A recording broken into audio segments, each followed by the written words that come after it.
es buenas tardes en italiano. Ya vine, ya pueden comenzar, dice aquí. Desde Antigua Guatemala, desde la Patagonia. ¡Uy, qué rico! Uruguay presente. Clima lluvioso en El Salvador, Perú. Desde Guatemala. A ver, mis compañeros ya están por acá. Alfred, ¿me oís? ¡Ay, Gaby! Gaby, buenos días, te escucho perfecto. No sé por No qué. te veo. ¿Me ves? No te veo. No sé qué pasó. Ah, ahí. Hola. Gaby, Hola, Gaby ya Alfred. están allí. Le gané a la otra Gaby. ¿Cómo están? Buenos días. Buenos días, muy buenos días. Ya listísimos Aquí, para el tercer día. ya listísimos. Y ya tenemos también a nuestros speakers, ya están allí, ya están preparándose. Ahora. Hi, hello. How are Ciao. Fine, thank you. ¿Quién tenemos ahora, Gaby? ¿Quién viene ahora? Vamos a tener a Elisa Mocci. Elisa Mocci. Está en Italia. Ella está en Italia. Tienes ahí toda ella. Buon pomeriggio. Buon pomeriggio. Buon pomeriggio, eso. Es mi piacere presentar a Elisa. Lo voy a hacer en español porque mi italiano es limitado. My Spanish too. Bueno es que I'm going to speak in English. Okay, ya tenemos a la traductora allí, Gaby. No, todavía no. Le damos unos minutitos. Elisa, we are waiting for the translator. He has some trouble with the signing. I understand Spanish a bit, so the question could be in Spanish, but I can replay in English if for you it's okay. Ok, perfecto. Okay, vamos a hacer las preguntas en español porque si nos va a entender, entonces ahí vamos a estar leyéndolas. Seguimos esperando también que entren más. Igual, exacto, dámonos unos minutos para que entren más personas. Bueno, mientras tanto vamos a ir presentando. Ya vemos a Gaby. Hola, Gaby. Hola, Gaby. Cámara, qué nervios, ya estamos.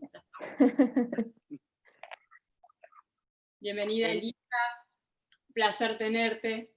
Muchas gracias. Benvenuto, Elisa. Es un piacere presentarte oggi y benvenuto. Gracias. Ahorita comenzamos, muchachos. Hola a todos. Hola. Bien, aquí está llegando muchísima gente. Hola, Paola, desde Argentina. Paola Opalala-Deco, tienda de novias desde Argentina, si la quieren seguir. Desde Argentina también a solsegovia.ambientaciones, también si la quieren seguir. Ecuador también, ya está llegando muchísima Uruguay gente. también, que ahí dice Eugenia que está con Uruguay con frío, pero tiene un buen café colombiano. Qué rico el café colombiano. Oh, qué rico. Nosotros todavía estamos levantando. Necesitamos café todo el día. Necesitamos, exacto. Por aquí. También ya está Michelle, ¿está por allí? Michelle, no la veo. No. Sí, aquí estoy. Ya está. Hola. Ya Hola, Michelle, buenos días. Buenos días. Solamente que me pongan como intérprete y comenzamos. Ok, perfecto. Gracias. Qué lujo, Michelle. Michelle, felicitaciones, la verdad. Sí, bravo. Hola, Gaby, bravo. qué gusto saludarte. Nosotros la Michelle. Hola, buenos días. En un curso que hicimos con Nadia, ¿te acordás que era una wedding planner de la niña que vino? Y la verdad que todos nos quedamos impactados de cómo ella traducía, pobre también, súper largo, aguantándose un montón. Pero qué experiencia. Perdón. Sí, fue algo muy bonito, la verdad, y también he aprendido mucho de ustedes. No, un placer, siempre la tenemos en cuenta, Michelle, porque la verdad que en su trabajo es excelente, excelente. Hemos trabajado con otros traductores simultáneos, pero el trabajo de ella es impecable, realmente, y muchas horas para colmo. Gracias, Michelle, otra vez, por acompañarnos en estas locuras. De nada, Gaby, estoy para servirles. Qué gusto, ya estamos listos para empezar. Toda la gente ha estado súper contenta con la traducción porque No se han perdido nada, nada, nada de lo que todos nuestros speakers han dicho. Muchísimas gracias, Michelle. De nada, yo creo que el reto acá es la conexión de los speakers y la mía, ¿verdad? Cuando a veces se corta un poquito, así que les pido disculpas cuando me quedo callada, pero es porque se pierde a veces un momento la conexión y trato de seguir. Ok, Michelle, ¿me indicas si puedes salir y volver a entrar? Claro, con gusto. Pero, Michelle, ¿sí? Ahí está. No con este link que tiene, sino que trate de entrar con el link de su correo, con el que estaba entrando antes, porque con ese fue que intenté y no me dejó. Espere que estoy tratando. Están espere tratando. un momentito para ver si están tratando de pasar a traducción. Vamos a seguir saludando. Tenemos a Kate de Kate Alamo Events desde Puerto Rico. Claro, también tenemos de invitada verano.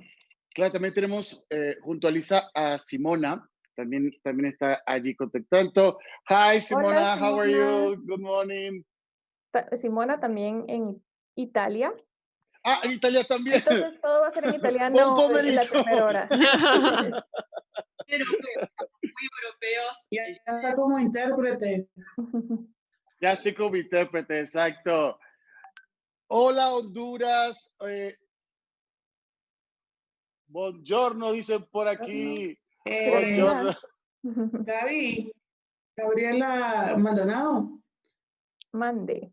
Si quiere, ya les puede decir a los de inglés, ya pueden pasarse al canal de inglés, porque ya está por ahí disponible. Hi everyone, welcome to Bridal Week Day 3. If you want to hear the translation in English, now it's available. So you can go to the bottom of your screen, go to interpretation, and log in with English translation. Welcome. Listo, ya nos podemos conectar. Alfred, tú harás la presentación, ¿verdad? Exacto, así es. Voy a hacer la presentación en español. Elisa, presentation in Spanish. Elisa Mocci. Mocci. Ya le cambié el apellido, Mocci. Mi italiano se va, Mocci. Luxury wedding planner and designer. Elisa Mocci es una sólida formación en producción y diseño escénico para teatro. Aporta su amplia experiencia en la industria de eventos desde el 2008, mencionada como una de las mejores organizadoras y diseñadoras de bodas de lujo italianas para el esposa en Italia. Comienza su carrera en Cerdeña, en la Costa Esmeralda, como experta en transformar lugares salvajes o de playa en un entorno increíble. Ahora es especializada en Destination Wedding en Italia, con su personalidad vintage y ideas creativas increíbles. Elisa diseña y coordina experiencias de bodas y eventos inigualables para clientes exigentes en todo el mundo. Ella realizó en el 2004 la boda del año en Italia de Elisabetta Canalis y Brian Ferry. Elisa, desde el 2012, fundadora y maestra de Elisa Mocci Event Academy, la escuela de capacitación de alto nivel para planificadores, diseñadores de bodas italianos. Ella también comparte su experiencia hablando en varias universidades y academias europeas. Publicó en el 2015 su primer libro, Wedding Staff, una guía técnica para futuros gerentes de bodas. Le encanta viajar donde sea que el trabajo la lleve. Bienvenuti en México cuando quieras, trayéndola en la maleta sus dibujos románticos y un par de zapatos glamorosos, su sonrisa. Y hoy nos va a hablar de Planning and Business. Bienvenida, Elisa y Simona. Muchísimas gracias por estar aquí el día de hoy. Es un placer para mí. Bienvenidas y todo suyo. Muchas gracias. Thank you for your presentation. This is so kind. This is my second time with you. And we talked last time during WED Talks about destination weddings in Italy, and it was amazing. So thank you so much for asking me again to speak during this event. And just a bit about me for the people who were not present last time. And lots of people knows my story in Italy, but I don't know if abroad this is the same. I've opened my first society that it was called Elisa Wedding Dream 12 years ago, after I won a prize during Who Wants to Be a Millionaire in Italy. And I won 15,000 euros, and I decided to invest this amount in my society. And it was one of the first wedding planning society in Italy, especially in Sardinia. And Sardinia is my own country, the place where I live, and it's an island in the Mediterranean Sea. And it's a really wild place, and so it was quite interesting to open this society, this profession of wedding planning, because nobody knows what a wedding planner was, or what we can do in reality. So the fact to help people to plan, but also to design and to create the wedding of their dreams. And in this uncertain moment, I think it's really important to talk about courage, and to talk about the power of ideas and the creativity to grow a good business, especially during some moments like that, where there is a bit of crisis, or the time is not, the future is not clear, especially for the wedding industry this year. And so I just want to tell my story and to inspire people, because I was 29 years old, 19 years old when I won this prize. And I decided to open this society when I was 20 years old. And so lots of people ask me, okay, you're so young, so how it's possible you did a lot of things during this time? And but 12 years are a very long time for a wedding business, especially now. And so for me, it's really important at this moment of my life, where I realized a lot of beautiful weddings. Also, I actually work in a luxury field, in a luxury market for wedding and design. It's really important for me to inspire other people to do their best to find their inspiration, and to grow a strength business, a very consistent business. And because there are lots of people now that are doing this work, and so lots of young wedding planners ask me how I can grow my business, how I can differentiate from other people, from other planners, or from other competitors. And I think the only way is to find your real self. So to show people and the clients, of course, who you really are, and so why are you doing that? And I really trust that storytelling and the ability to tell your own story is now the key to be yourself and to be immediately recognizable in this work. And this is not very common, and I see usually new wedding planners, or also actual businesses, are pretty the same. So there are beautiful websites, beautiful pictures, and everybody in the bio are writing, I'm very passionate about weddings, about events, this was my dream work, and I can realize your wedding, organizing everything in the little details. But this is now boring. It's not a news like 12 years ago when I started my business. So if everybody are writing the same thing, how I can glow in this market. I can be a star. And the storytelling is the key. So being able to tell your own also intimate story. And this is what I do every day, also when it is challenging. So I constantly being so honest with my colleagues and competitors, audience and clients. And one fact, really interesting fact, is that I was married a long time ago. I married 2 times. Now I'm actually married, but when I was 20, I had another husband, and it was a total disaster. And in the moment of my worst moment of my life, my wedding was a failure, but I decided to invest my money in a wedding business. And it was crazy for people who were looking and seeing this story, but I was trusting that this was the business for me, and I really wanted to create great events and beautiful events to help people to be happy, also when I was not happy at all.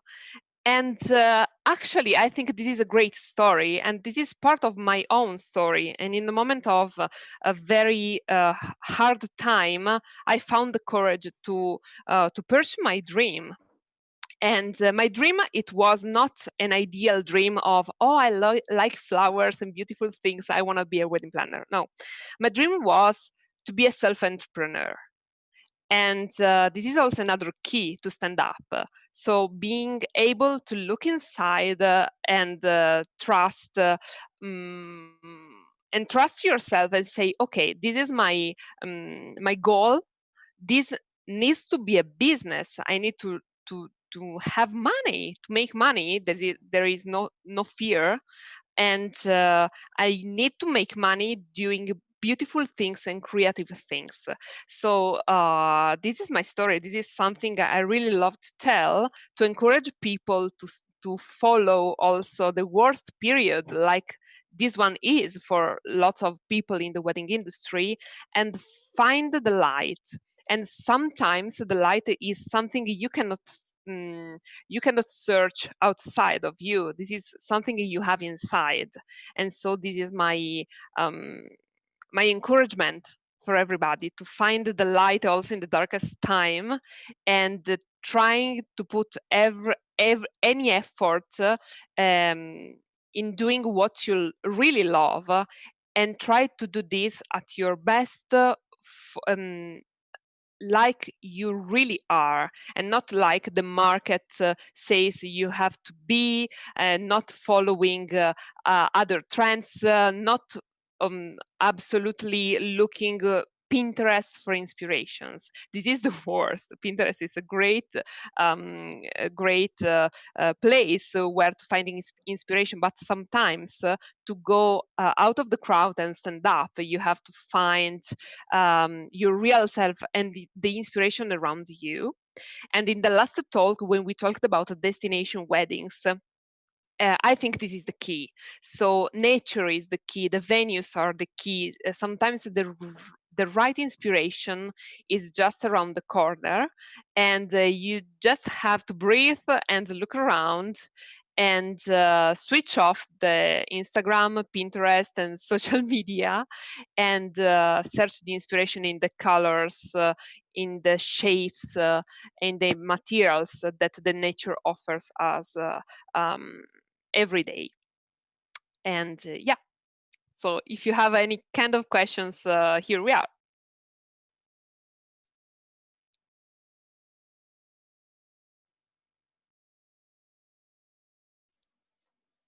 Si alguien tiene alguna pregunta que quieran Perfecto, hacer. Elisa, muchísimas gracias. Súper interesante todo lo que nos estás contando. Vamos a ver si tienen preguntas, recuerden que nos la pueden enviar a la cajita de preguntas y respuestas. ¿Verdad? Por acá mucha gente dice que les pasa lo mismo que tú nos estás contando. En las situaciones complicadas también nacen muy buenas ideas. I totally understand, and I hug you because I I felt, I think, the Ya same tenemos you are alguna feeling pregunta por now. acá. ¿Nos puedes contar cómo comenzaste y cómo te hiciste una persona más reconocida en el sector? Yes, I think this is in my case, it was really organic, the growth, I think, because I started a very little business. I was alone myself with a small car. I bought a car with this prize won at Who Wants to Be a Millionaire, and I attached my logo in the side of the car, and then in this moment. I started to go around in Sardinia trying to explain people my idea of work, because people didn't know what a wedding planner was in 2008. And it was crazy. They were thinking I was like the a marriage agency, so the people who search the fiancé for other people. It was crazy. And so I went at the restaurants, at the venues, with classic wedding vendors to present my work and explain my idea of the wedding planning. And one important fact was that I immediately understand that Sardinia and Italian people were not ready to really understand the wedding planner profession. And so I immediately opened my first blog, my first website. And this was in English and French. I've learned English recently because I didn't study it at school. And so I tried to translate with Google Translate. Don't do it now. This is the worst.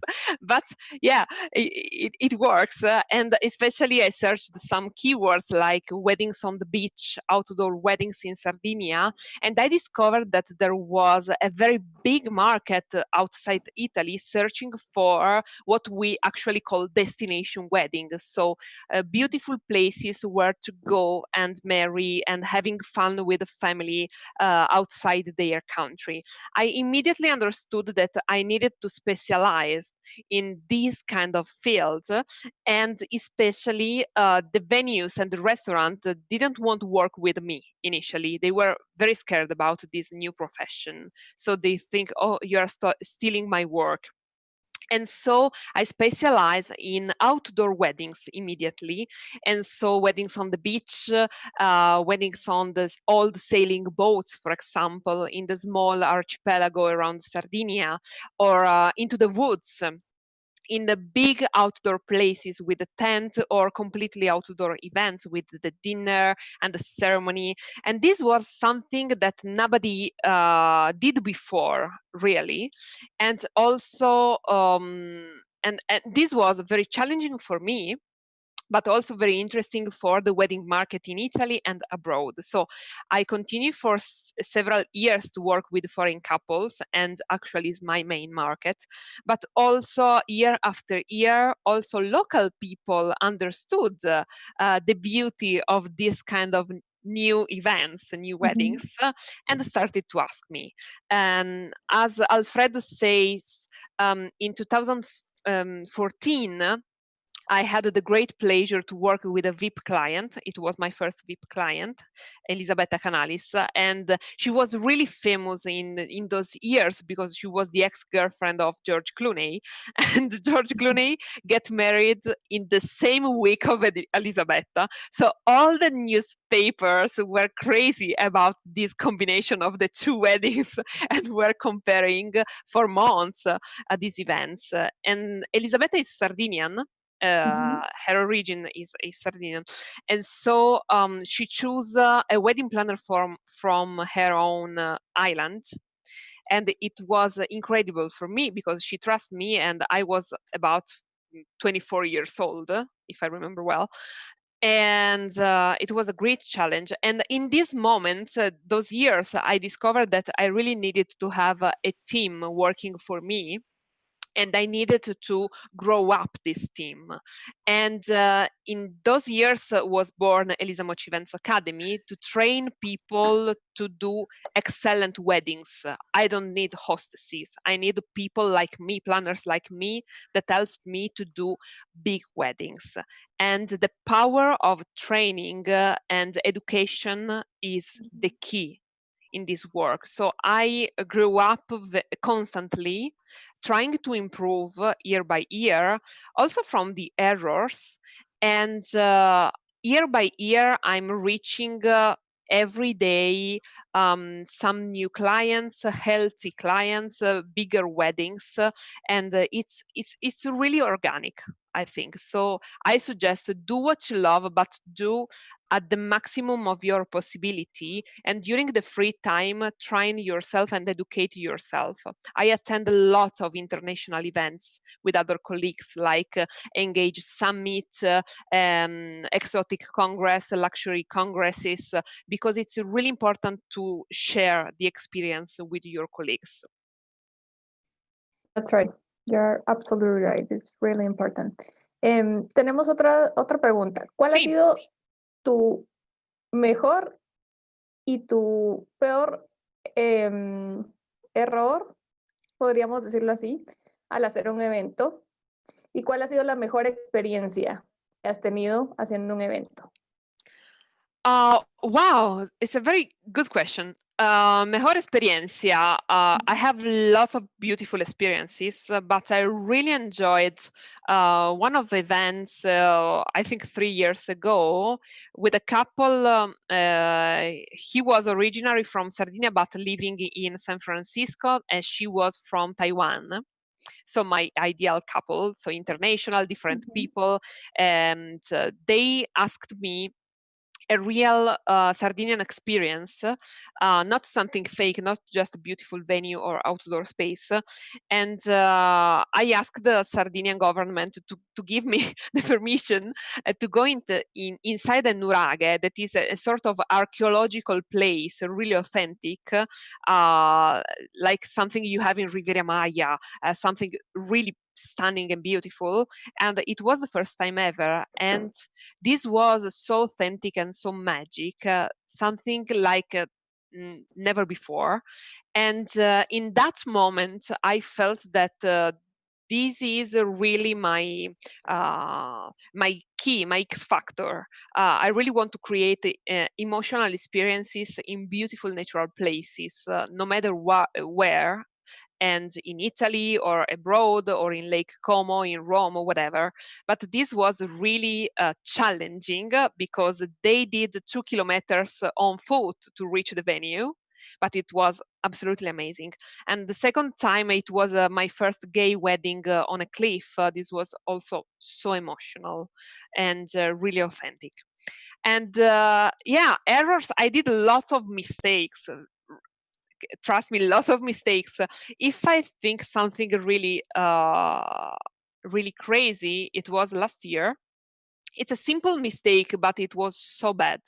I did a very challenging event, so 3 days events with very healthy people, and so they were really demanding. And we were all the suppliers, so we do contracts between us and the suppliers to be sure they do the best, they respect the timing, and blah blah blah. And I was working with a shuttle transfer for the guests, and this is a society where I worked for 5 years, so we trust each other. And the last transfer was at 3 a.m. So people are dancing and drinking and having party. But the event was so challenging that at 2:30 a.m. we were destroyed. We were so tired. And so I said my team, okay, go to sleep, no problem. We trust this supplier. They can go directly. I talked with my clients and I said, okay, you're okay if we are going to sleep a bit, because the next days we had another event for this client. And they say, oh, see, yes, no problem. We know we have to go at 3 a.m. at the end. In this half an hour, they got completely drunk. they forgot the transfer at 3 a.m. They were on the street in the middle of the night at 4 and they were complaining a lot because the transfer was not there, and all the guests, like 40, 50 guests, are in the middle of nowhere with no cars. And so I wake up immediately and I try to solve the situation, calling and paying myself 40 taxis. It was crazy, and the client was so disappointed, but I paid my mistake, because at the end it was my mistake not to be there to control that the transfer was there. So yeah, this is something was so hard. Bueno, fue algo que manejaste muy bien. Creo que a todos nos ha tocado. ¿Cómo contentaste a ese cliente después? Porque en el momento estaba muy enojado. Yeah, paying. I've paid myself and I solved the situation. And in this case, I lost almost the 50% of my cachet for this event. Yeah. Okay, perfect. Bueno, tú nos hablas mucho del valor de estar en la naturaleza. ¿Cómo haces que tus clientes tengan este mismo proceso que tú? ¿Cómo haces que experimenten todo esto? This is really important, I think, at a certain point of your career, to be very clear about who you are and what are your signature offer. So I can offer any kind of experience, from a castle to a super elegant wedding, but in my heart and my soul is in the middle of the nature. And so I explain this several times in my bio, in my weddings, also choosing something special in my gallery when they open the site. And so clients knows that this is my specialty and this is something where I can put all of my effort. And this is something you cannot do maybe at the first year of your career, because you have to grow, you have to take whatever it takes. But from the 4th, 5 years, I think, you have absolutely to specialize in something and be the best you can and the best of your market in this, and the clients will recognize you. So you don't have to explain at a certain point. Right people are attracted by you. And this is so important, that this is something that can change your goal.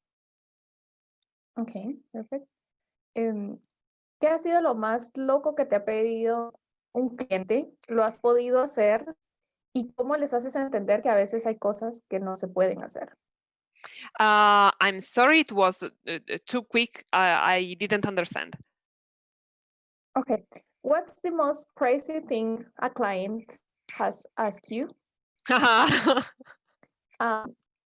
And sometimes we are not able to do some kind of things. And how do you do that to your clients? Well, there is a rule in the luxury market, especially. So if they can pay, we can realize anything of any craziness. But this is not for all of the clients. Of course, if you have a millionaire clients, good to you, you can do anything. If you have a normal client with crazy requests, this is, I had one of these clients, and this is the craziest request. We were in the middle of the forest, and the sea was so far, about 2 hours drive. But he really wanted to have an after party on a yacht, on a boat. But he didn't want to go and drive to the sea. But and this was crazy, because I suggested, okay, let's go with a shuttle transfer. No, absolutely, I really want to have a yacht party. This was insane. And we really were in the middle of the forest with 400 guests, lots of people. And he had a friend with one of the best men with a yacht, and he said to me, okay, I can give you the yacht, but this is in the middle of the sea, so do what you want. And so I take a big truck, and I bring the yacht in the middle of the forest. 2 days before, we worked with an excavator, a sort of a Yeah, big to machine follow to the, exactly yes. to move everything, and we put the yacht inside the boat. And And so people during this was crazy, and during after the party, when they think that, okay, this is finished, let's go to sleep, they were in the middle of the forest and they find a yacht with all the lightings and the DJ, and it was absolutely crazy. So this is the craziest thing. We also went in helicopter, or okay, I one time, but it was a birthday for a Russian people, for a Russian person. I take a tiger from a circus. This was crazy, but this not feel me comfortable, so I decided to not do this again. okay, that was the next question. There is something that you won't do again, or you are saying like, no, this is not Yeah, for me. yes, I say lots of no's because I really want to save my mental health. And this is something you understand after some years of experience.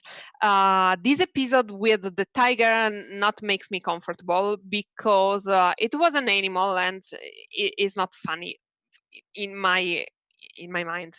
And so no, I don't work with animals if this is something to have just to have fun.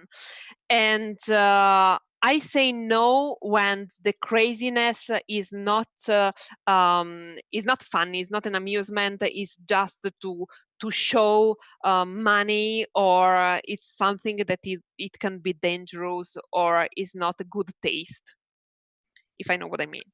And yeah, I really like to do beautiful events, also luxury events, but the clients must respect our planning process and our creative process. Okay, perfect. And I think the last one is, how did you get the VIP clients? They are friends from others, or they go directly to you? Yes, they usually go directly. It was, as I said, a sort of organic growth. Okay.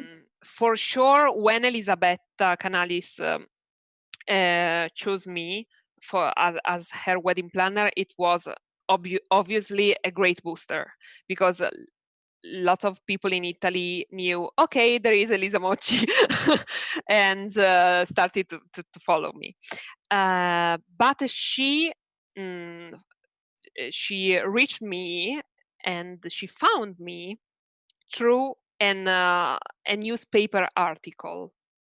And so everything can make you visible. And I think also Simona Piolli from White Magazine will talk about that.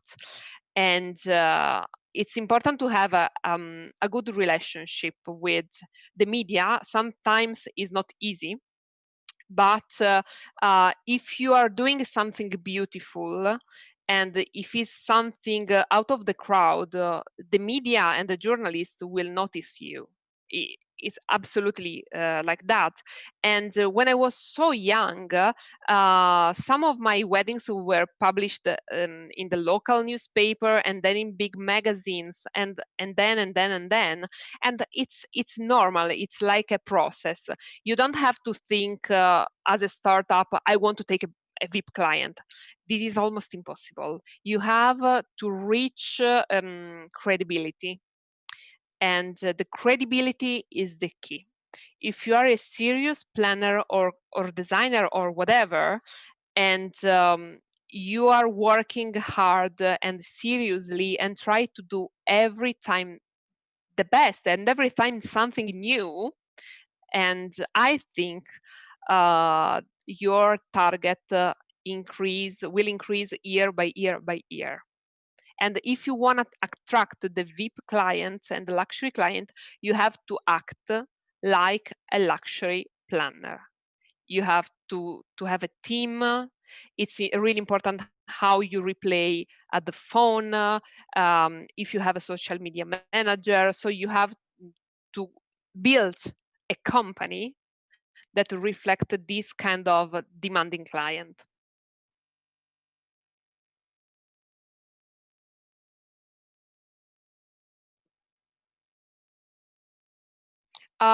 Your microphone is switched off. Sorry. Thank you very much, Elisa. It was a wonderful presentation. I think you give us a lot of tips, and some of us are like in the same page when you start your work. So we feel like very connected with this information. And you told us about how to get close with the media, and we have a very special guest, and you can welcome to join us. This is Simona. Alfred la va a presentar. Alfred, ¿ya estás acá con nosotros? Aquí estoy. Hola, hola a todos. Buon pomeriggio, Simona. È mio piacere presentarti oggi e benvenuti. Farò la presentazione in spagnolo. Sí, yo hablo español sí. también. Ah, perfecto. Ay, todos español. Ok, y yo practicando mi italiano. Yo aquí muy aplicado. Perfecto, muchas. Simona es la encargada de 𝐕𝐢𝐫𝐭𝐮𝐚𝐥 Magazine Italia, 𝐕𝐢𝐫𝐭𝐮𝐚𝐥 Magazine esposa, es encargada de esta revista en Italia. Yo iba a mostrarnos desde una perspectiva diferente, europea, italiana, de lo que ocurre en las bodas en Italia. Simona, bienvenida, es un placer para mí tenerte hoy, para todos nosotros. Bienvenida, todos tuyos. Gracias. Espero podéis ver las portadas de las revistas, porque las veo, pero no me veo a mí, así que... Sí, se ven perfectas. Vale, no sé si he hecho algo mal. Sí, te vemos. No, se ve muy bien. Vale. Como os decía, estoy encantada de estar aquí con vosotros.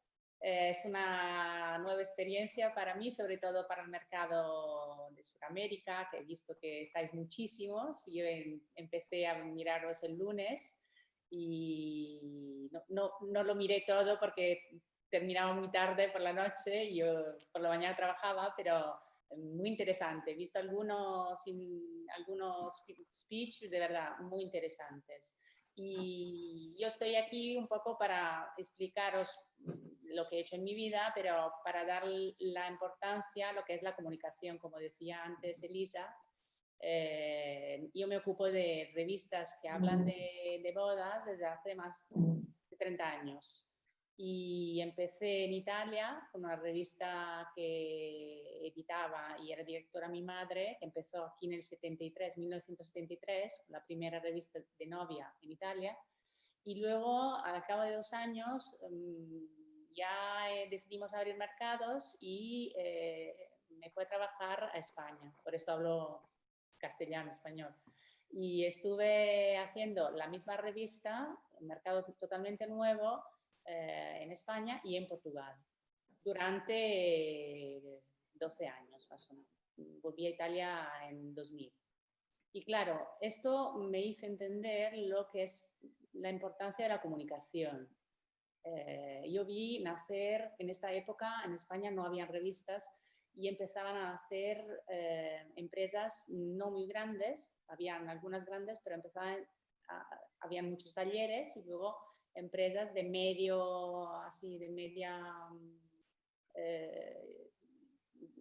amplitud en lo que era fabricar vestidos de novia. Y yo vi crecer con la comunicación muchísimas, todavía son mis clientes y hemos crecido juntos al final. Y he visto como la comunicación en revistas entonces era fundamental. Si tú no estabas en revistas no existías, porque no te veían las novias y no te veían los ateliers. Así nada, esta fue mi experiencia, me gustó muchísimo, me encantó España, hice un trabajo muy grande y al tiempo la revista se llamaba Sposa Bella. Y Sposa Bella creció mucho y después de nosotros vinieron otras revistas. Volví a Italia en 2000, como os dije, y en 2003 aquí empezaron una nueva revista que se llama 𝐕𝐢𝐫𝐭𝐮𝐚𝐥 Sposa. Y yo no empecé al principio, entré en 2004, 2005 y empecé, a pesar de que seguí todo el proyecto editorial, y empecé a ser el director, por lo cual la persona que decide qué es tu brand, porque hacer una revista es lo mismo que crear una agencia de wedding planning, un atelier, un brand. Tú tienes que crearte tu misma identidad. y ser diferente de todos los demás, como decía antes Elisa. Es muy importante buscar tu pequeño segmento de mercado.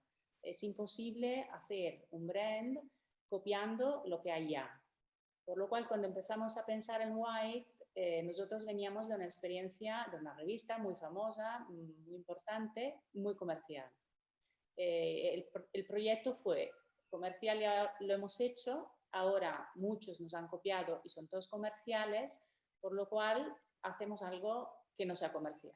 Algo que yo llamé al principio un poco marciano, de Marte, porque al final era una revista que tenía un tema, cada número diferente, por lo cual todo estaba declinado en este tema. Era una revista, es una revista todavía, que es pensada un poco como un libro. Por ejemplo, las primeras 2 páginas de la revista, que son las más vendidas y las más caras en todo el mundo de la prensa, nosotros no las vendemos. Allí viene nuestro tema. Por lo cual, el papel es muy grueso, la gráfica era muy diferente de todo lo que había. Los servicios editoriales, los reportajes eran increíbles y eran súper vanguardistas, con fotógrafos muy importantes y muy así artísticos.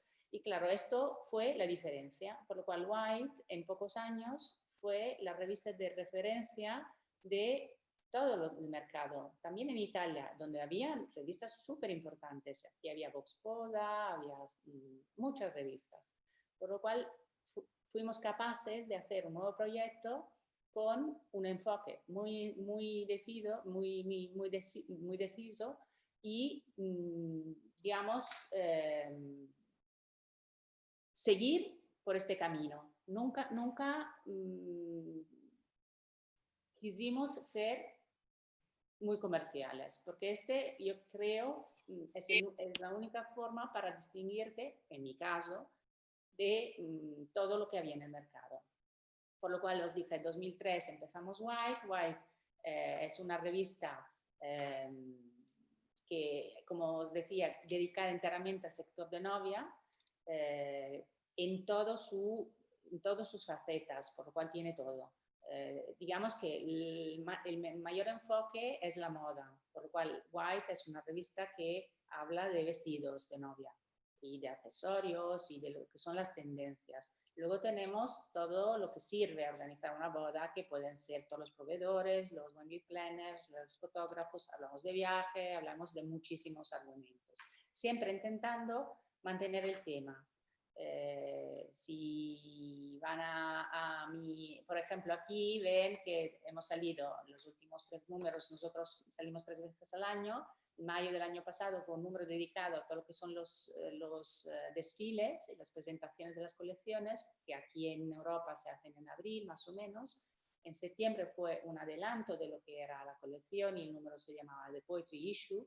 Y en enero salimos con The Artistic Issue, por lo cual si tú compras un número seguramente tendrás todo lo que puedes encontrar en este momento en el mercado con nuestro ojo y con nuestra idea, siguiendo el tema que hemos decidido darle.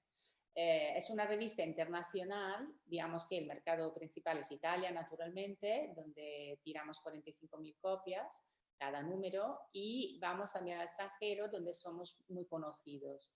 Distribuimos más o menos en todo el mundo, no muchísimas copias, pero en todo el mundo. Y luego veréis, hemos hecho algunos acuerdos en estos años, en estos 17 años, y hemos hecho ediciones en el mundo. White Sposa no es solo Italia, ha sido Japón durante una temporada y ahora es Rusia. Una cosa importante que hemos hecho, y es comunicación también, y sirve a nuestros clientes, al cliente que decide invertir parte de su budget de comunicación en una revista, es importante darle un valor añadido. La página sola no vale porque te da crédito, porque estando en una revista, sobre todo internacional y reconocida, seguramente tú ya adquieres prestigio y eres un proveedor que la gente mirará con respeto. Pero esto no era suficiente para nosotros, por lo cual hemos decidido presentar nuestra revista a muchísimos eventos dedicados a los novios. Yo no sé si allí en Sudamérica o en América Latina hay ferias dedicadas a los novios, creo que sí. Yo estuve en Brasil.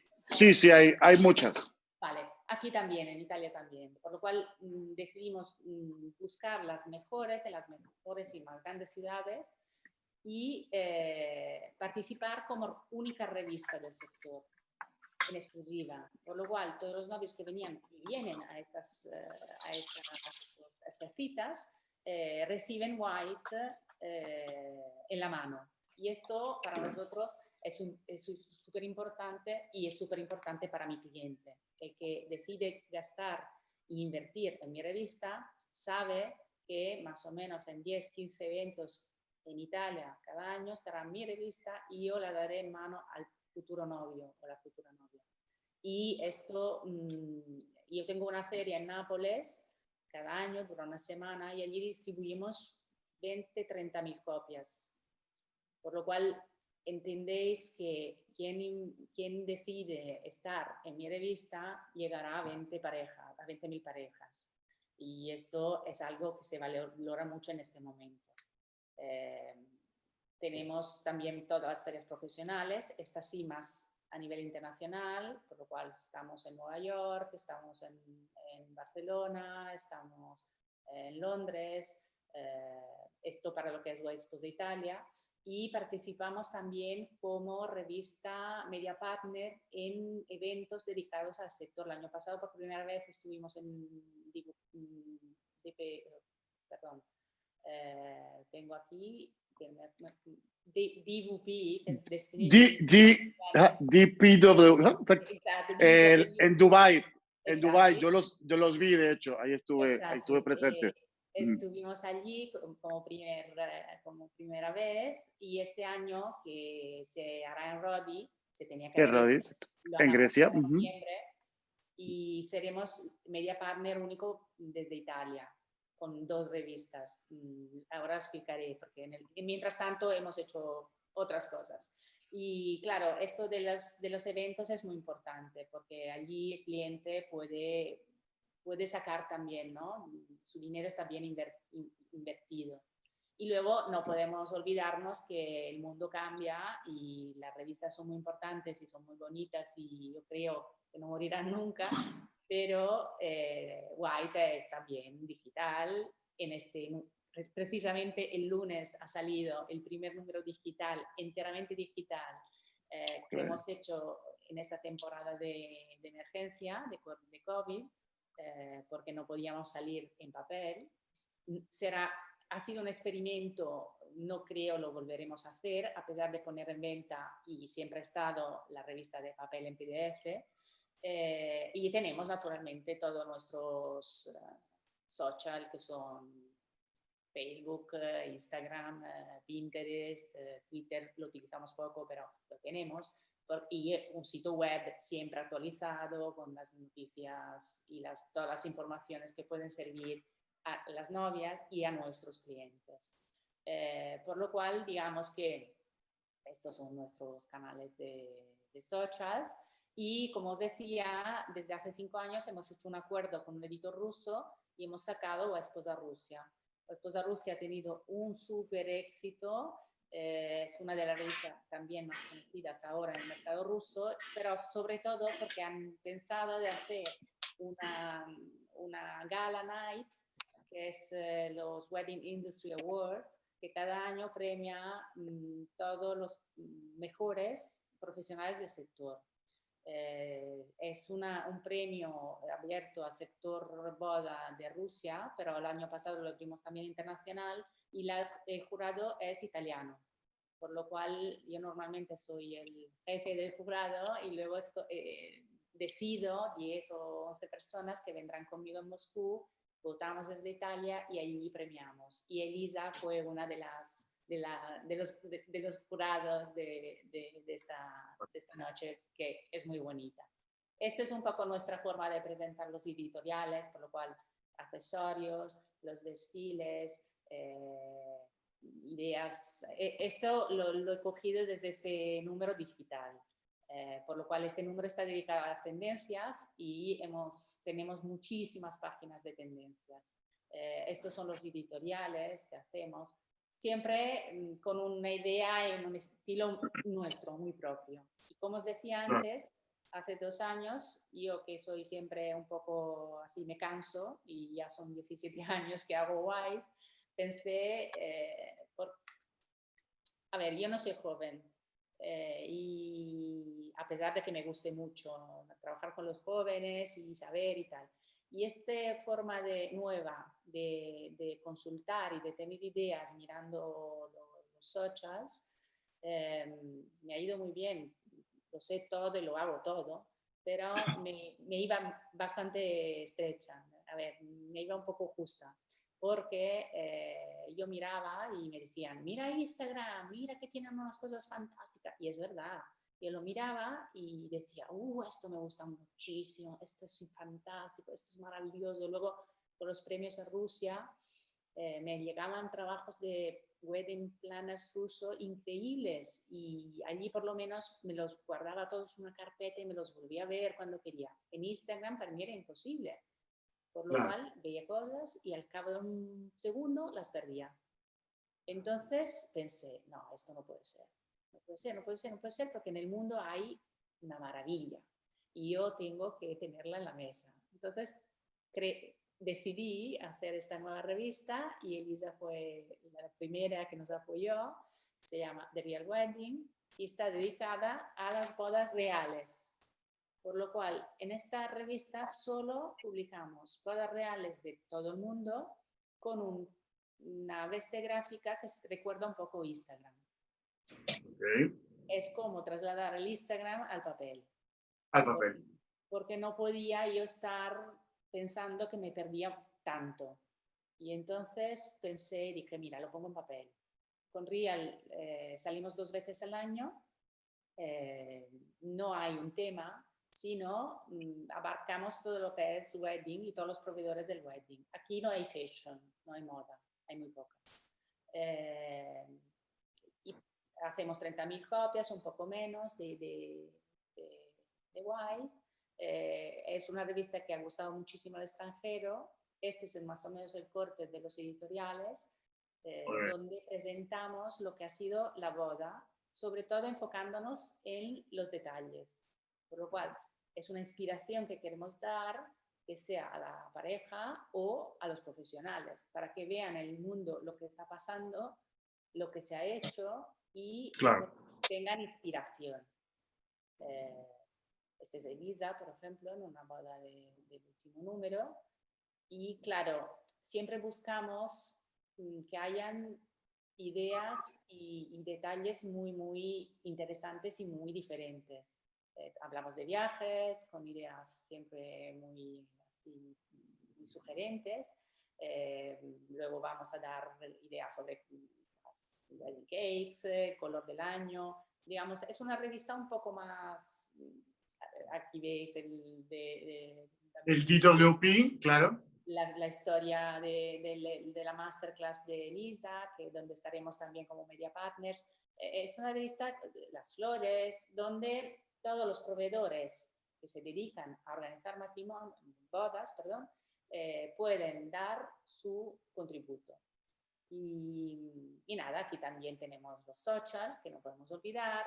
Y nada, esta es un poco mi historia. Y lo que os decía antes, yo que soy siempre, también voy a dar, no clases, pero a trasladar mi experiencia a los que empiezan a estudiar las carreras o hacen másters para ser wedding planners o stylists.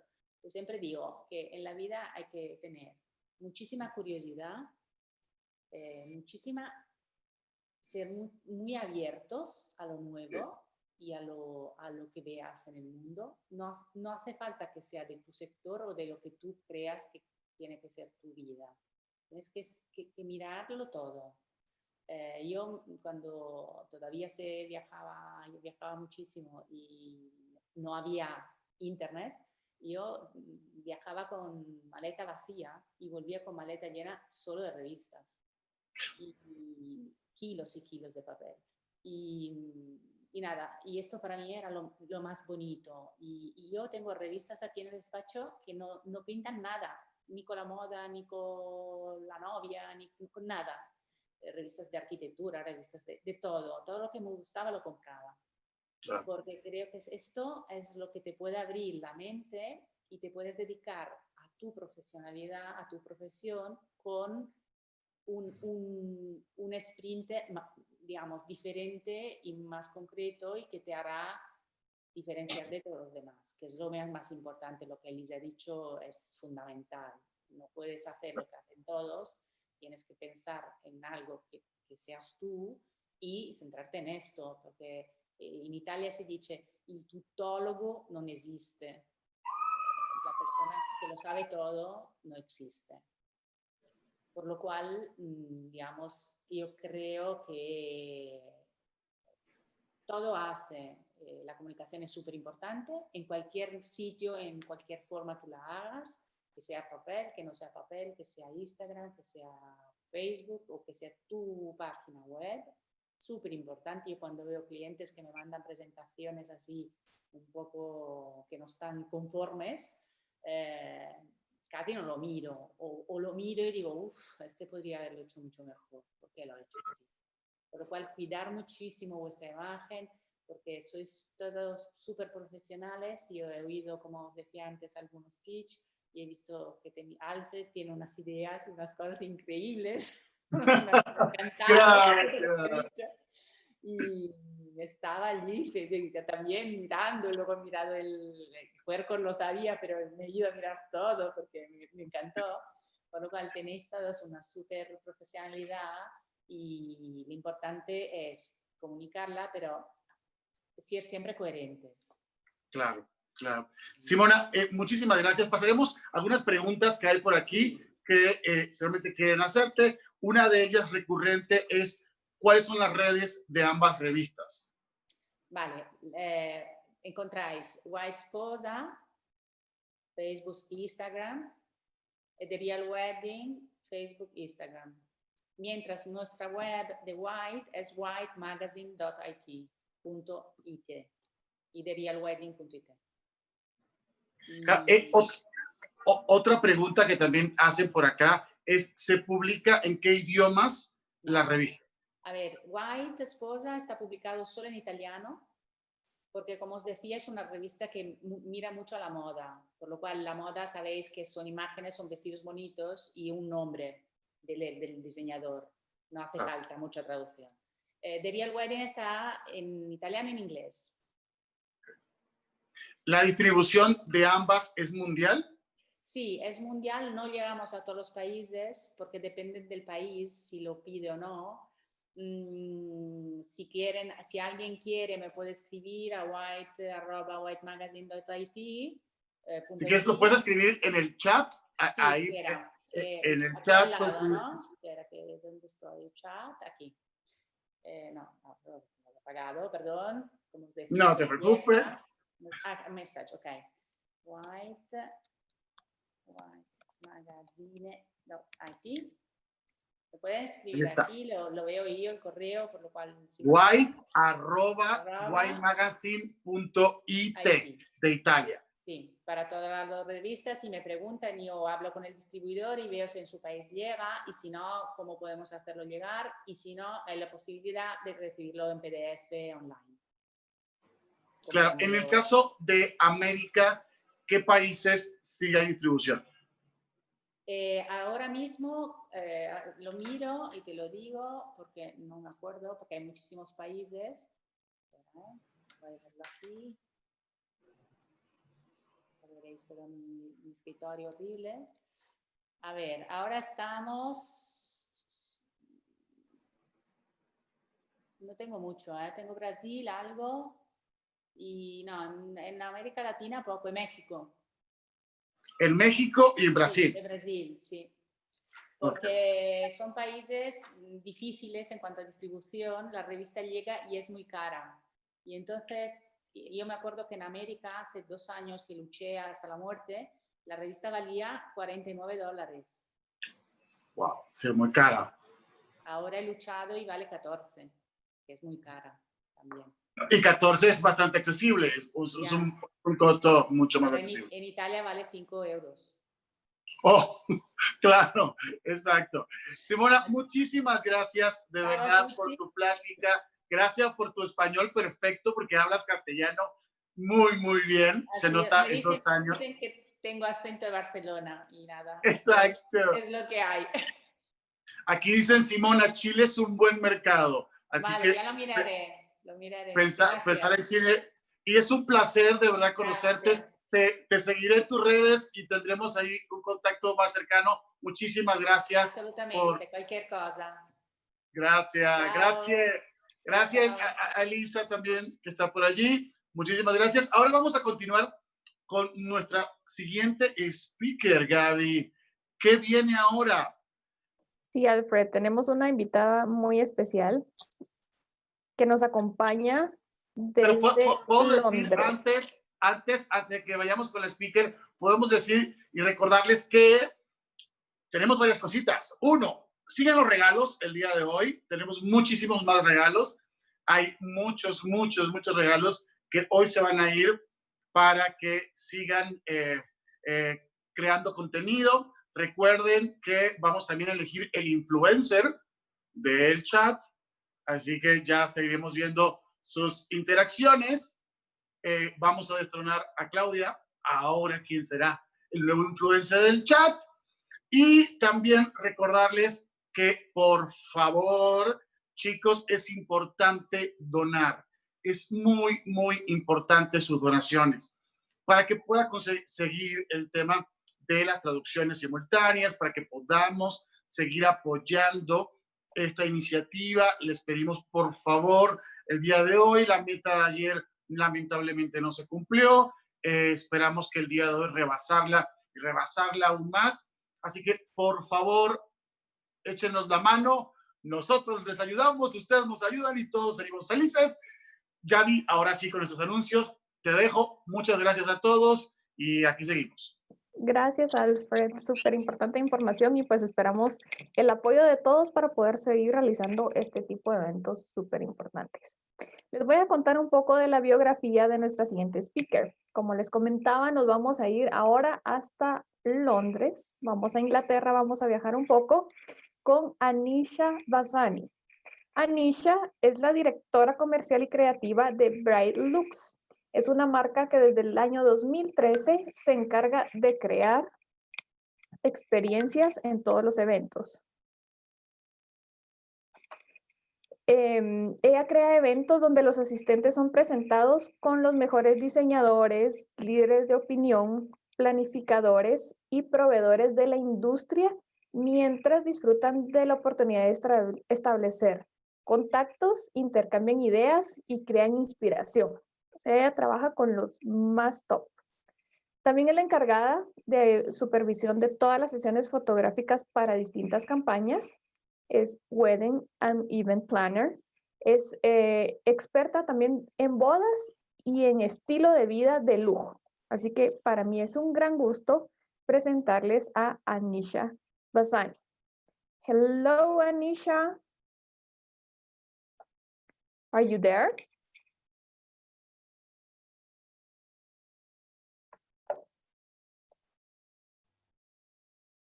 ¿Teníamos a Anisha? Ok, tuvo un problema con la conexión. Exacto. Ahorita regresa. Bueno, mientras recuperamos, Anisha, vamos a ir haciendo la primera dinámica para ganar premios. Chicos, ¿están listos? Vamos a hacer la primera dinámica mientras Anisha regresa. Y esa primera dinámica es: vayamos a las redes del Instagram de 𝐕𝐢𝐫, @𝐕𝐢𝐫 Association. Aquí lo va a poner Gaby abajo. Y tienen que darle like a 5 fotos. Darle like a 5 fotos y arrobar a alguien en alguna de las fotos. Arroba a alguien, recomendar a alguien es 5 fotos. Darle like a 5 fotos en el Instagram de 𝐕𝐢𝐫 y elegir una foto y arrobar a alguien para que siga la cuenta de 𝐕𝐢𝐫𝐭𝐮𝐚𝐥. El ganador de esta dinámica se llevará una membresía máster por un año.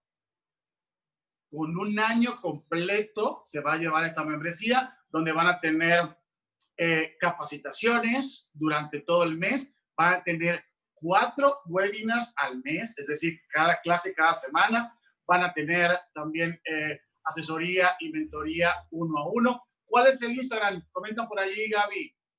Es @𝐕𝐢𝐫𝐭𝐮𝐚𝐥, 𝐕𝐢𝐫 Association es el Instagram de 𝐕𝐢𝐫. Ahorita por acá se los voy a enseñar para que lo vean.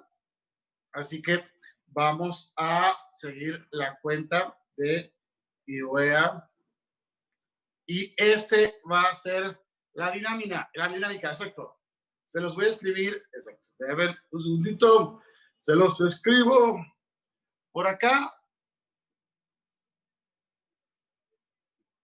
Y se los enseño.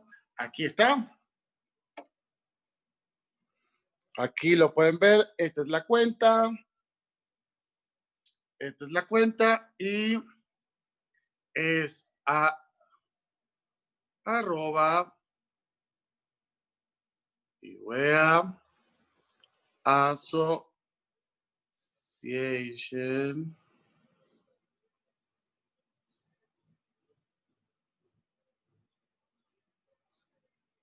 Ahí está. Ahí está. Listo. Eso. Ahí es. La dinámica es 5 likes en 5 fotografías más el arrobar a alguien en alguna de las fotos para que siga la cuenta. A ratito daremos el premio. Y hola, Brenda. Está por acá está Brenda. Hola, Brenda. Hola, aquí he estado siempre. Aquí he estado siempre. Aquí he estado siempre. No había prendido mi cámara, pero aquí estoy. Aquí he estado viéndolo siempre. ¿Ya tenemos a Anisha o puedo dar un anuncito rápido?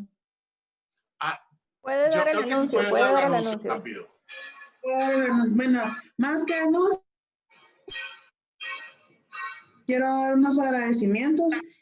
Quiero agradecer a Panamá Bodas, Revista de Panamá, que siempre nos ha apoyado muchísimo y en esta ocasión nos estuvo apoyando con la difusión del evento.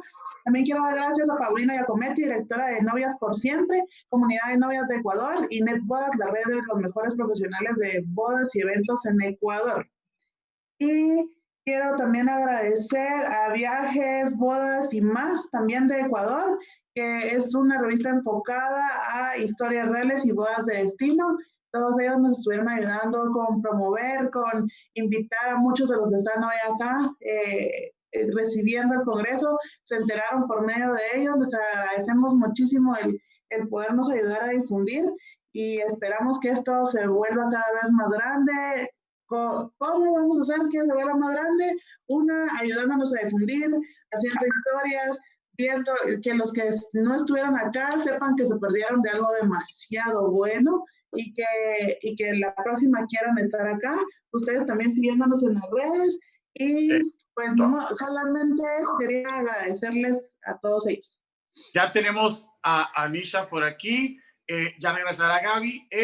En la dinámica es arrobar a alguien que no siga la cuenta, no a mí, no se vale robarme a mí, ¿ok? A robar a alguien nuevo en la dinámica de 𝐕𝐢𝐫, no a mí. Ya tenemos a Gaby. Gaby, Anisha ya está por aquí. Welcome, Anisha. Gaby, bye bye. Gracias, Alfred, muy amable. Pues como les comentaba, entonces nos vamos a ir a Londres con Anisha. Hi, Anisha, how are you? I'm good, thank you so much. I'm so sorry about the technical issues. We don't know what was happening over there, but can you guys all hear me okay now? We can hear you perfectly. Thank you so much for taking the time to be with us today. You have a wonderful presentation, so I will leave you all the time. Thank you so much, Gabby. Good morning, good afternoon, and good evening to all of you. I hope you guys can hear me clearly. My name is Anisha Vasani. I'm the Creative and Commercial Director at Bridal and also a luxury wedding planner here in the UK, in London. So lovely to have all of you here today. And thank you to Gabby and Valeria for inviting me here to be part of International Bridal Week. So thank you so much. As Gabby just introduced me so lovely, thank you very much.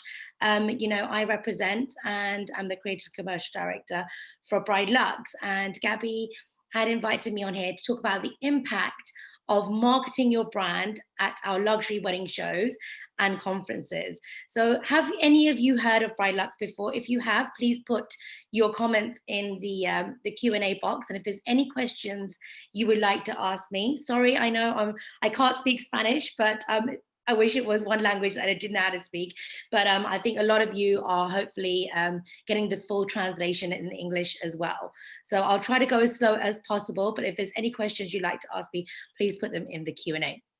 So we, as I said, represent and showcase the most high-end luxury wedding shows here in the UK, but we also showcase them globally as well. Bride Lux produces the world's finest wedding shows and conferences. We've obviously hosted them in Dubai, and also we've done 2 in New York. So we have launched globally now as well for the past 5 years. The process is, and our ethos of our brand is, we help couples find their dream wedding suppliers, and we help wedding suppliers find their dream couples. That's exactly how it works. When you step into our show, it's shell schemes. It's literally a wedding wonderland. You literally go on a journey like you are actually attending a wedding. And this is where luxury brands, high-end brands that don't showcase at any other shows here in the UK come to our shows. We are known and renowned for showcasing our wedding shows at 5-star luxury hotels like Claridge's, the Dorchester, Savoy, the Ritz, Mayfair, and many more in in London's top iconic hotels. And we work very closely with a lot of our suppliers, which I will be sharing later, in order for them to create a platform for them to market their brands. Now, you may be a wedding planner, you may be a supplier on here, and you're probably wondering, should I be investing my money into wedding shows and attending worldwide conferences? And the answer is absolutely yes. If you are looking to elevate your brands and you're trying to find the right high net worth couple, the high-end luxury couple for your wedding, shows is a great way of both PR, marketing your brand, elevating, connecting, and networking. The great thing about shows is that you're not only connecting with the couples, which is directly to the consumer, but you're also connecting with all the other high-end caliber suppliers that are also showcasing, with a variety of also wedding planners, press, and bloggers. So I know a lot of the speakers today have been speaking about, press and, how it's so important. It is really crucial that you place your brand in the right place. So for those of you who have never heard of Bride Lux, please do follow us on our Instagram page. It's called brideluxofficial.com, and myself, Anisha Vasani, creates to get more idea of what Bride Lux is about. So here we go. Our shows, we do several shows around the year. Bride Lux Atelier show in New York is the one that we start off every year in January. There was a huge demand for us to take our wedding shows to New York, as they didn't have any high-end luxury wedding shows in New York. And what was the beauty about our showcasing is we brought a whole 10 to 20 different varieties of brands from London to showcase to the American market, especially when we had Meghan Markle and Prince Harry get married. British brands had a huge platform in America. So it's also about collaborating. Just think in the future how you guys can actually expand to be able to connect for the future with lots of international brands from abroad also. Our next show that we are very also proud of, which connects us with all of you amazing wedding planners from all over the world, is our Bride Lux Destination Show. And we conduct this show and showcase it twice a year, once a year, which is at the first part of the year, which is in spring, where we invite all the different destinations around the world to come and showcase, to literally with their wedding planners and the tourism boards. So last year we had our show, just this year in February, we had our amazing destination show. This is attended by bridal couples from the UK who want to meet the destination planners from Europe, also in America, and also all around the world. So this time we had lovely brands from Europe, Italy, Malta, Portugal, Bahamas, Switzerland, all over the world. So this is a great show for you to be at, because you want to come and be in front of these couples to have your one-to-one consultations with them. And a lot of our wedding planners, when they attend this show, they love it because they have conversions, they convert business, and they secure these couples there and then for their weddings for either that year or the next year. Our next show that I will go through in much detail with you is our Bridal Atelier show, which is our signature show, which I was just talking about in the introduction, that we conduct twice a year, once in the spring, summer, and once in the last quarter, which is autumn, winter. And we do conduct these in 5-star luxury venues. Last year was the first year that we actually announced and introduced our inaugural Pride Luxe. So this was for the LGBTQ community, and it went down. Honestly, it was history of luxury shows, because we were the first brand to introduce and showcase a luxury wedding show that was targeting that market, and it was phenomenal. We received a lot of press from news channels like BBC News, to a lot of press in terms of like all the publications and the newspapers, and that show we conducted at the Shangri-La, and it was really received very, very well. So again, if you are a brand, have a look to see if you're catering not just for female and male couples, but you're also, catering for LGBTQ community. It's always great to be open to all, all people and different kinds of couples, and showcasing again at a particular show like this, to show how varied and open you are to embrace all couples from all over the world. The new show that we're introducing, which we're really excited about, is the Bride Luxe Showcase, which will be launching in September, which is going to be a show for more of the mid-market brands. So the ones that can't necessarily afford our high-end luxury shows, but are a bit more of an affordable brand.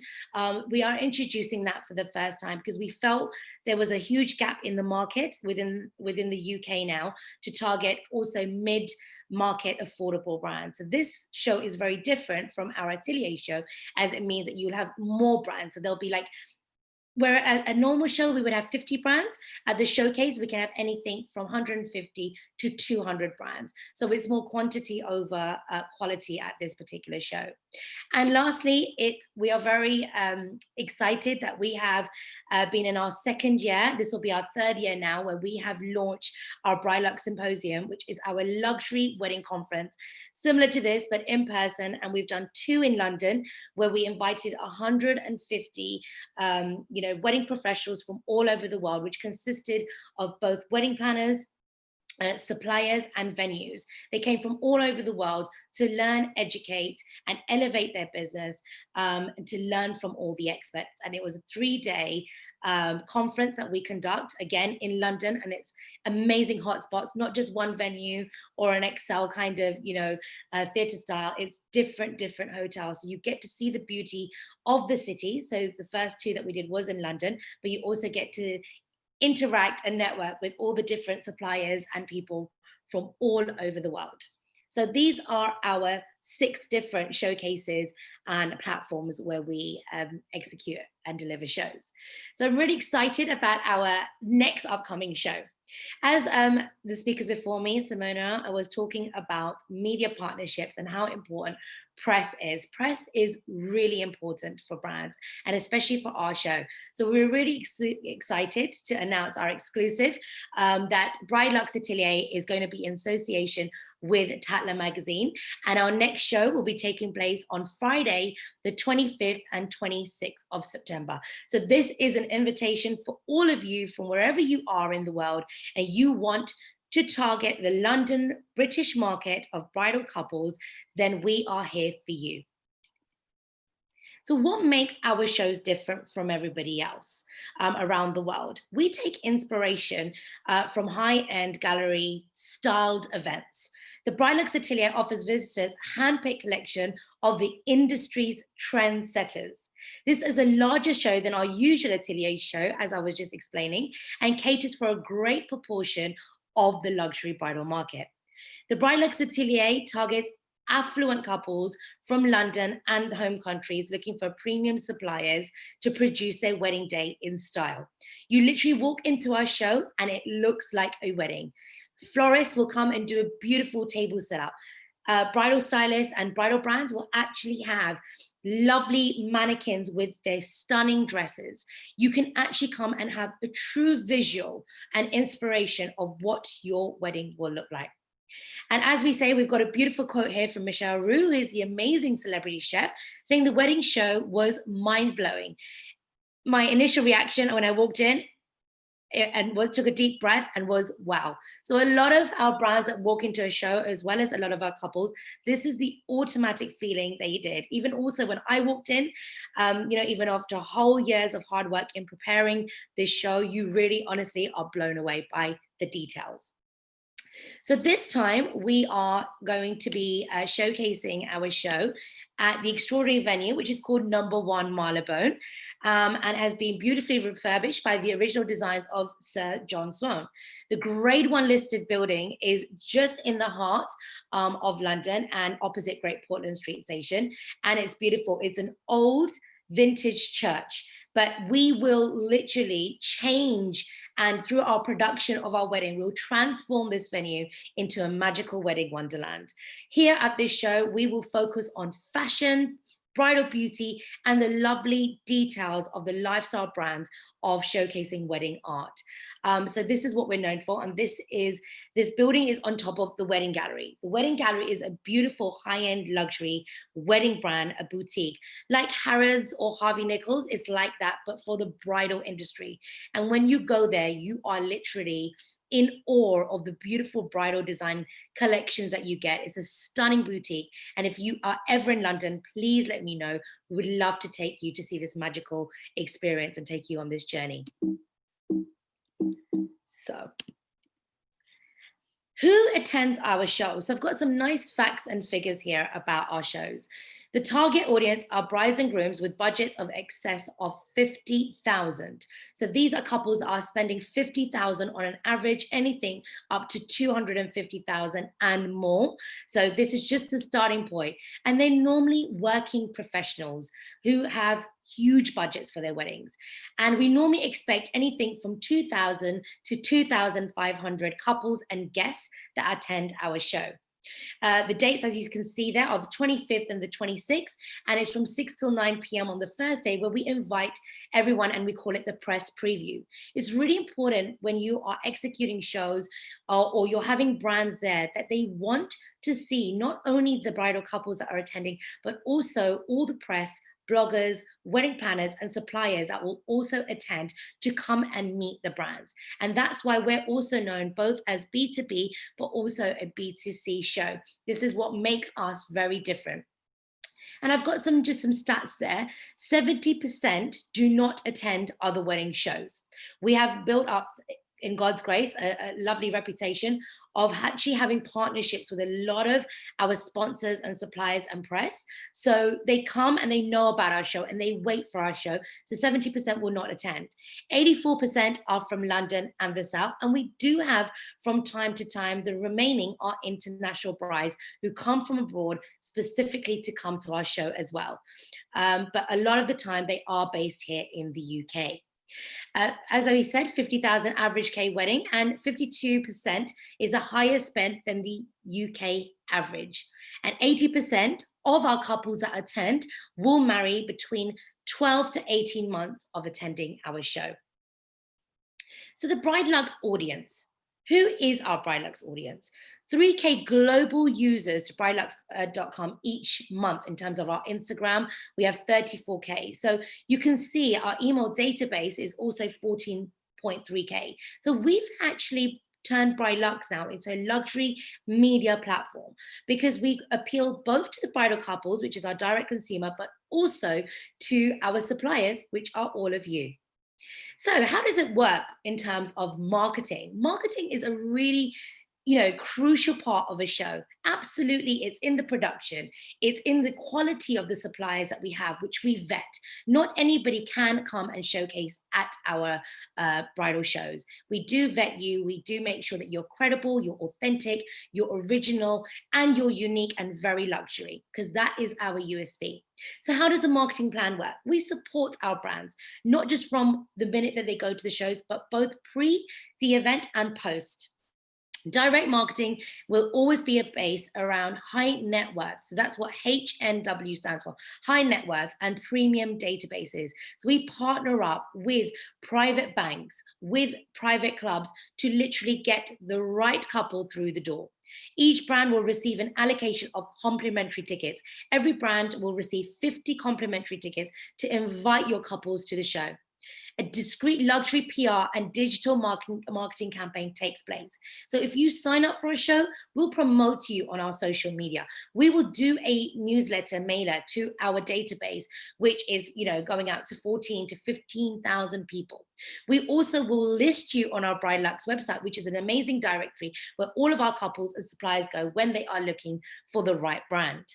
And we will support you with obviously other external PR and media platforms like radio, TV, and Tatler magazine, which is our partner for this show as an example. So media partners have always been secured for our show, where we have partnerships with both directories, blogs, and other kind of platforms here where people want to interact with and get more PR.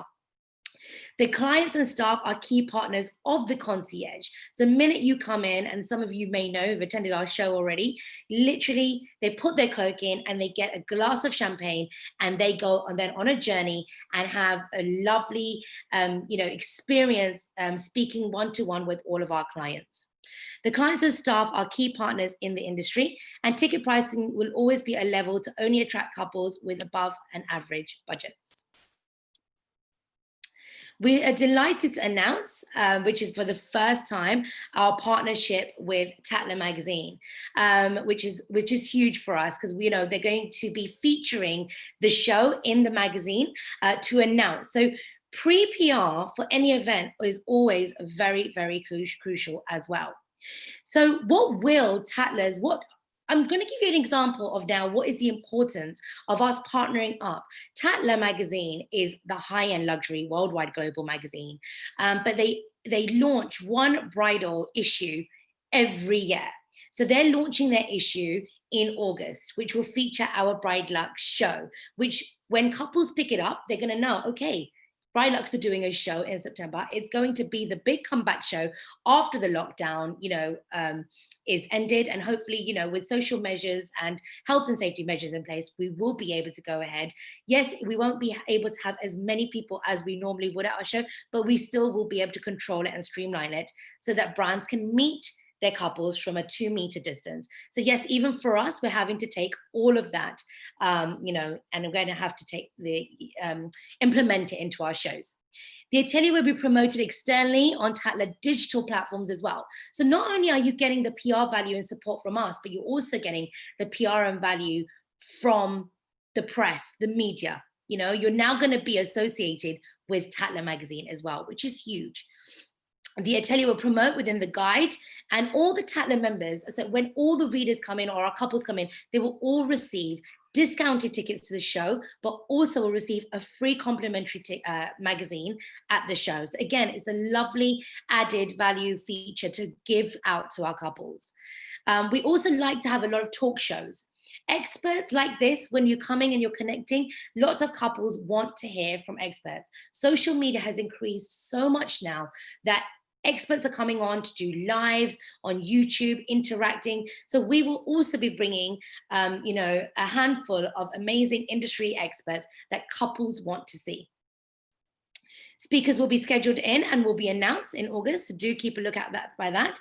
And also curated by the editor of Atellier Wedding Guide, all visitors will experience a bridal catwalk for the show. So that's what we're really excited about as well. We've obviously done salon preview catwalks before. Bridalux has been around for over several years now. And catwalks, I feel, really do bring the visual of shows to life. It's phenomenal. You know, when you see models walking down the ramp wearing those bridal outfits, all dressed up in accessories and the hair and makeup, it really does just complete, you know, the whole experience of the show. So we're also very excited about having Jade Beer, who is a consultant creative director. I don't know if many of you know, but Jade Beer was a former editor of Brides, the magazine here in the UK. So we are bringing her on board. Collaborations are also so important. You know, our whole symposium was based on, you know, the C's in terms of, you know, the connections, the communications. So Jade is going to come on board to curate the show. Again, she'll be one of the experts. She'll be hosting the panel of all the different industry, but she'll also give it that amazing, that high-end luxury feel to make sure that all the brands don't just come with a table and a pop-up banner. No. This is not a trade show.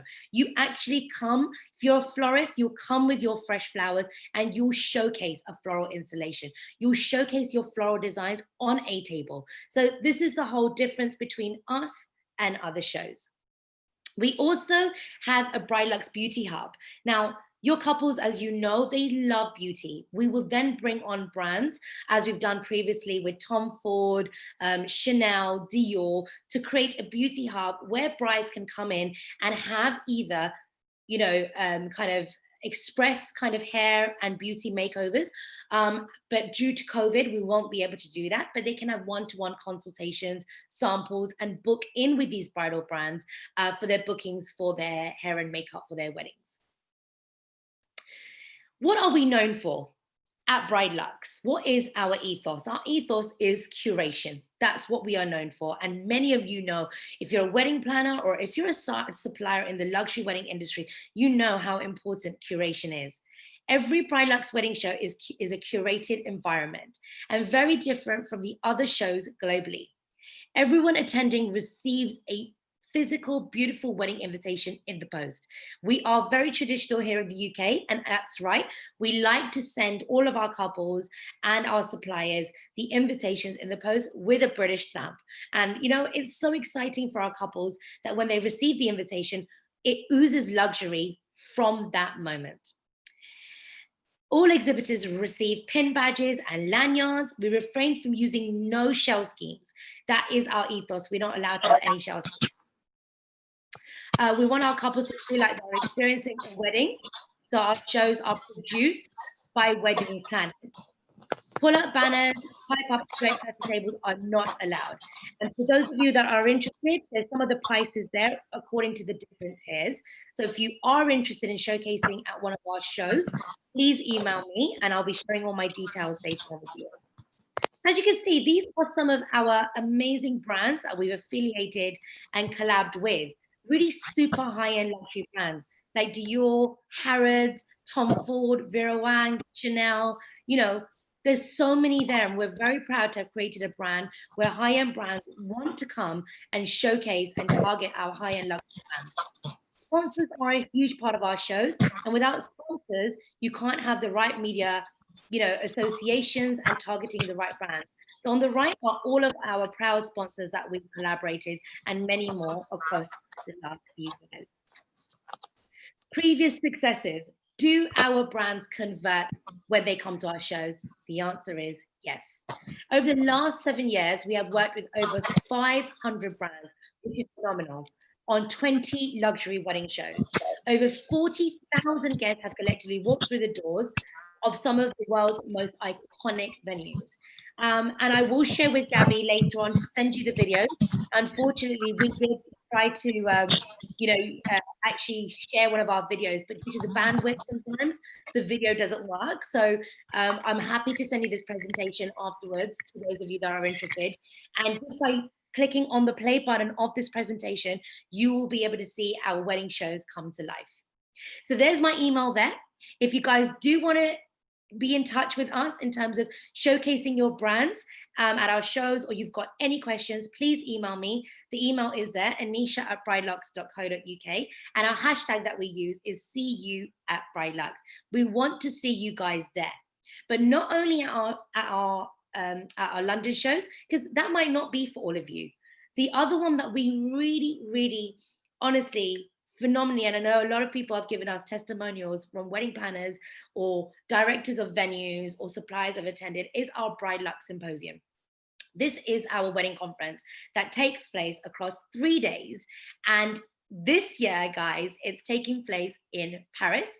In God's will, if we are allowed and the lockdown does obviously come to an end, we will be going ahead. And these are just some of our beautiful high-end hotels that we will be showcasing it.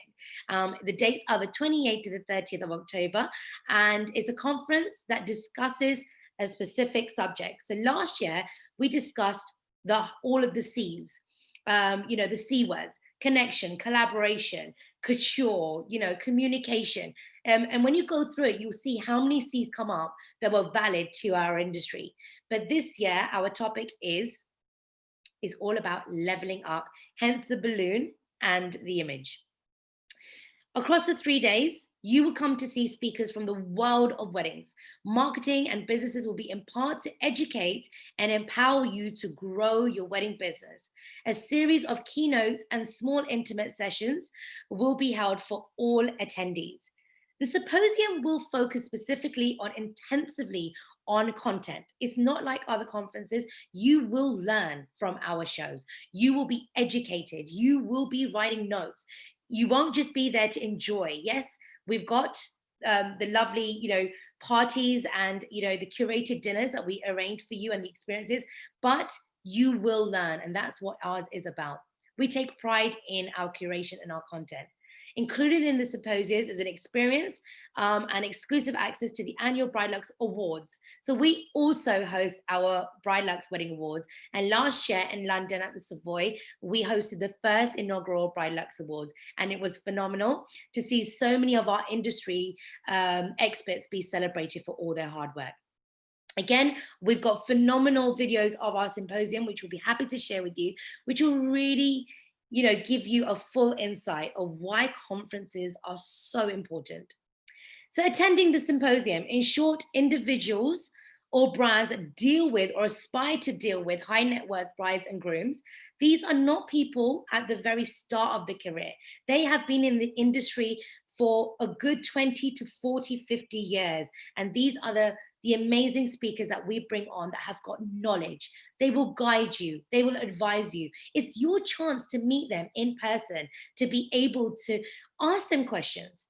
How did your journey begin? How did you grow your brand? What was your business strategies? Did you showcase at shows? Did you attend all these conferences? And they are so humble, they will take that time to spend with you at our conferences, both during the networking hours and also with the one-to-one group sessions as well. So we advise all of you to come to learn from our wedding planners, our designers, our editors, our social media, hotels and venues, and come and feel inspired by them. Why you should attend? The main purpose of the symposium is to provide content to enable the delegates to grow their businesses. The results in content based around pricing. Yes, we discuss pricing, we discuss commissions, we discuss referrals, securing business, creativity, and much more. You will learn so much from our shows, all valuable core skills in our industry. Secondly, with over 200 like-minded individuals and delegates at our show that come from not just the UK, but from the States and Europe attending, you can do business at our show, and we have seen conversions and a huge success rate. It works. So don't worry, it's not all about working hard. We have to have a little play, as you know, and we curate the most amazing networking and high curated extravaganzas. As you can see, this was our Halloween party that we did, where all of our 250 to 300 delegates with all the suppliers actually dressed up in Halloween outfits, and they made an effort. Whilst the day speaker sessions help you to learn and develop your businesses, we also know that networking is really important. Where does most of your business happen? I'll tell you. Most of our business happens when we are networking at other events, when we're meeting people. Face-to-face meetings is the most amazing advice that I can give all of you that will really elevate your brand. Meeting people. If you're shy and scared of networking, honestly, encourage yourself. Make friends, connect. Even during this lockdown, how many people have we been connected with? Even on this conference right now, it's happening due to the lovely ladies that brought this together, and we are able to share these messages through technology, through connecting and getting to know our industry peers. In this relaxed atmosphere, you're encouraged to meet everyone over 3 days in a welcoming environment. You know, you don't have to be nervous. It's great to team build. It's great to know your peers and get connecting with them. As numbers are capped at 250, you will have the time to speak with everyone, believe me. So this is just a rough schedule of, you know, the 3 days and what it includes. It always starts with a welcome reception on the first day. Then, it starts early. We have breakfast at 8, 9, 10 p.m. at the Hotel Lutetia, opening and keynote sessions, afternoon sessions, lunch is served, all your meals are covered. And as you can see there, these are all the entertainment pictures and the lovely George Lamb, who is an amazing celebrity presenter that actually hosted our awards. The second night, we always have a beautiful party that happens. And on the third night, we always finish with our gala awards. Investment, yes, you will need that. Anything that you know that you invest in, you will get your money's worth. And that I can assure you. All the details, obviously, a delegate space for our 3-day event in Paris is 1,800 plus VAT. And on this page, I'll send you the presentation. It covers everything from start to finish. Your events, your breakfast, your lunches, your dinners, and the whole experience of the extravaganza over 3 days. So again, still not as expensive as other conferences, but it's worth every penny. So here are our speakers. You know, this is a variety of speakers that we have at our show over the 3 days. We have the lovely Grace Oman, Goldie, wedding planners, Rachel Dalton that deals with celebrities, Richard Elgerton from McQueen Flowers, Jade Beard, the editor that I was speaking to you about. We have someone from every wedding category there for you to come and learn from and to have one-to-ones with. So this is just a variety of 18 of our speakers as of yet, and we've still got a few more to announce. And these are the beautiful hosting venues, as you can see. We love partnering, and all of our hotels want us to bring these conferences to their 5-star places, as well as destinations. So if you are a planner that's associated with a destination and you would like for Bridal Luxe to bring our conference and shows to your country, please also do get in touch. So I hope you guys have enjoyed that. Thank you for tuning in. My email address is there, anisha@bridelux.co.uk. And please do follow us on Instagram, Bridalux Official, and at Anisha Vasani Creates. We would love to hear from you. So if you guys have got any questions, I would love to answer them for you. I hope you enjoyed that. Thank you so much, Anisha. It was a beautiful presentation. You give us a lot of information. Let me see, we have some questions over here. Like, how do you make difference between sponsors and exhibitors? Say that again, Gabby, what was the question? How do you make difference between, let me check again, I'm reading. How do you make the difference between sponsors and exhibitors? Mm-hmm. So sponsors are normally partners. So they will be like private members clubs, banks, the press, the media. Those are normally sponsors that are like our media sponsors. The second tier of sponsors can be anything from high-end brands that actually want to have their title. So it will then say Bridal Luxe in association with the wedding gallery. So that means then you're a title sponsor. So when you're a sponsor, obviously the investment is higher, but it is because you're paying for your association of the collaboration with our show. So as it said, Bridal Luxe in association with Tatler, because they're a media sponsor. And that's the difference between an exhibitor and a sponsor. Okay, thank you. The next question is, what was the key to get all the vendors to participate in the first Bridal? The key strategy for us, I'll be honest, because our director, James Lord, worked part of Quintessentially Weddings, he already had such an amazing reputation of curating the most amazing wedding shows here in London. But it's doing and curating something very different. The strategies are always, of course, in your communications, your presentations, but also in your partnerships and vetting and the quality control of getting the right brands associated with your shows. So strategy always comes from how you communicate, how you present your show. As you can see, the presentation that we've just shared with you today is a presentation that we share with all of our exhibitors. So it's all in the curation from start to finish. That is our strategy. That's what we're known for. Perfect. Let me see. How sponsors help you with the event? They only give you money, they give you things. So sponsors will also promote our show to their databases, through their newsletters, through their Instagram, through their media platforms, and also to their members. So sponsorship and collaborations is absolutely crucial for that. And that's how it helps, because not only then are you being listed on Bride Lux platforms, you're then being listed on all the other different various sponsored platforms as well. So sponsors really do help us in getting the right clientele also to the show. Okay. The next one is, which countries will Bridal Lux be going next?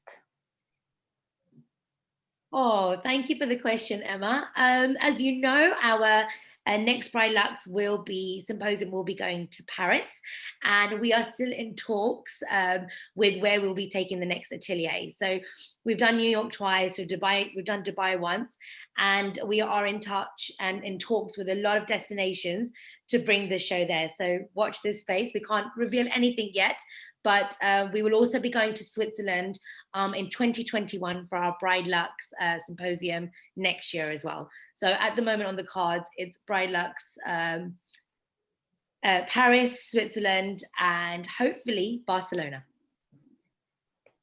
And hopefully in Latin America soon. Yes, we'd love to collaborate with any of you. So, I've been having lots of calls with all the planners from all over the world, even this week, saying they would love to have our conference at their beautiful country, because as you know, fam trips come off the back of that as well. And just bringing these amazing experts, these phenomenal wedding planners that are renowned as celebrity wedding planners, to get them there. A lot of them, because of our credibility and our relationships, we have great relationships with them. So they will come where Bride Lux is. So it's a great, great way of bringing them into your country and giving you that exposure. Okay. Well, I think those all were all the questions we have. People is saying that you have amazing work. They say they congratulate you. It was a full information presentation. It was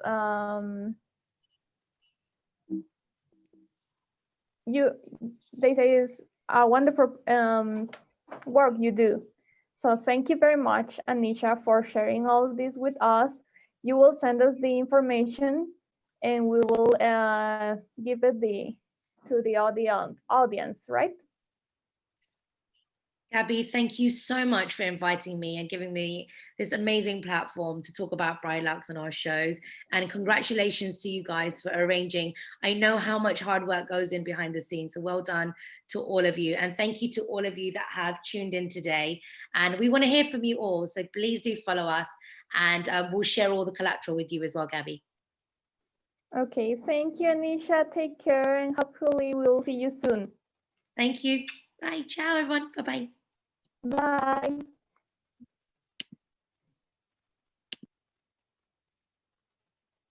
Hola, Vale.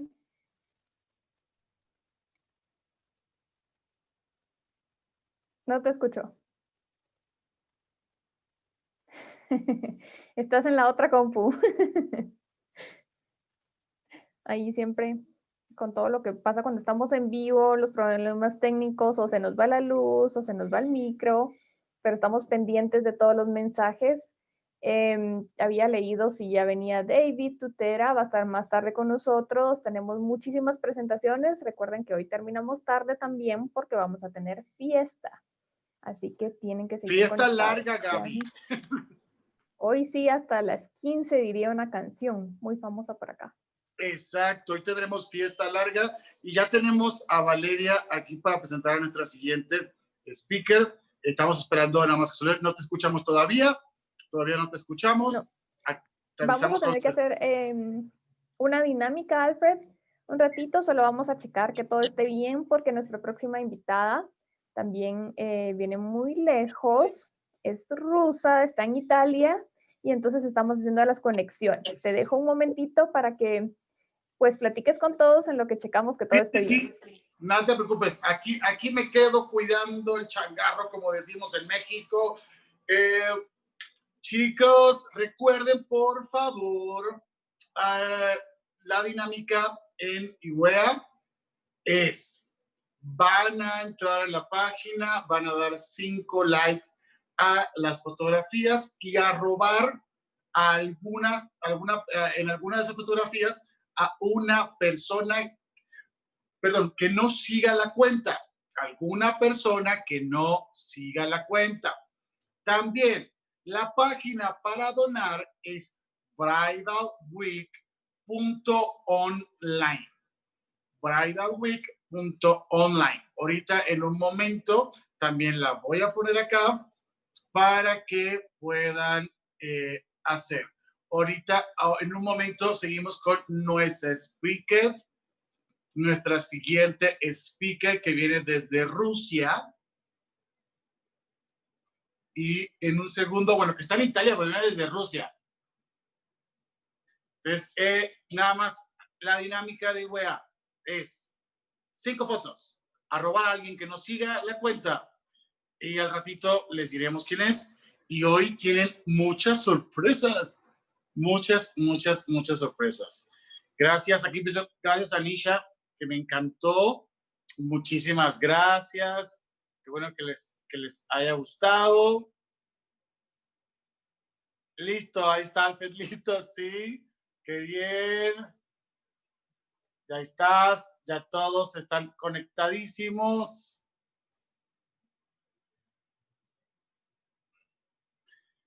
A ver, ¿quién manda saludos? Siguen, acá estamos.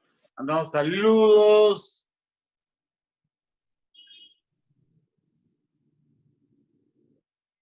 Hola, hola, aquí están todos.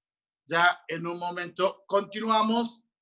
Okay, a couple minutes. I continue con the next speaker. Hola, hola. ¿Ahí me escuchan? Hola. Ahí ya te escuchamos. Give me a minute, Nata. You can check the micro. Te escuchamos bien, perfecto. Guys, if you can hear me. Yes, I hear you. Perfect. Wow, Hi. that's great. That's great. Sounds perfect. You know, I just wanted to talk with microphone, but it's okay because I have like, maybe it will be better collection. So what do you think? If I'm talking right now, are you hearing me now? Yes, I hear you perfect. Yes, perfect. Perfect. Like this. Okay, guys. Sounds perfect. Hello. Hello, everyone. Hi. You know, actually, now I would like also to run my Instagram account live. So I decided to do it both on your conference and on Instagram live. It's perfect. It's perfect. My English is so bad. I have a Gaby. You are there? Okay. Gaby, are here? No, Nadia, no. ahorita viene. Yes. Help me with the English.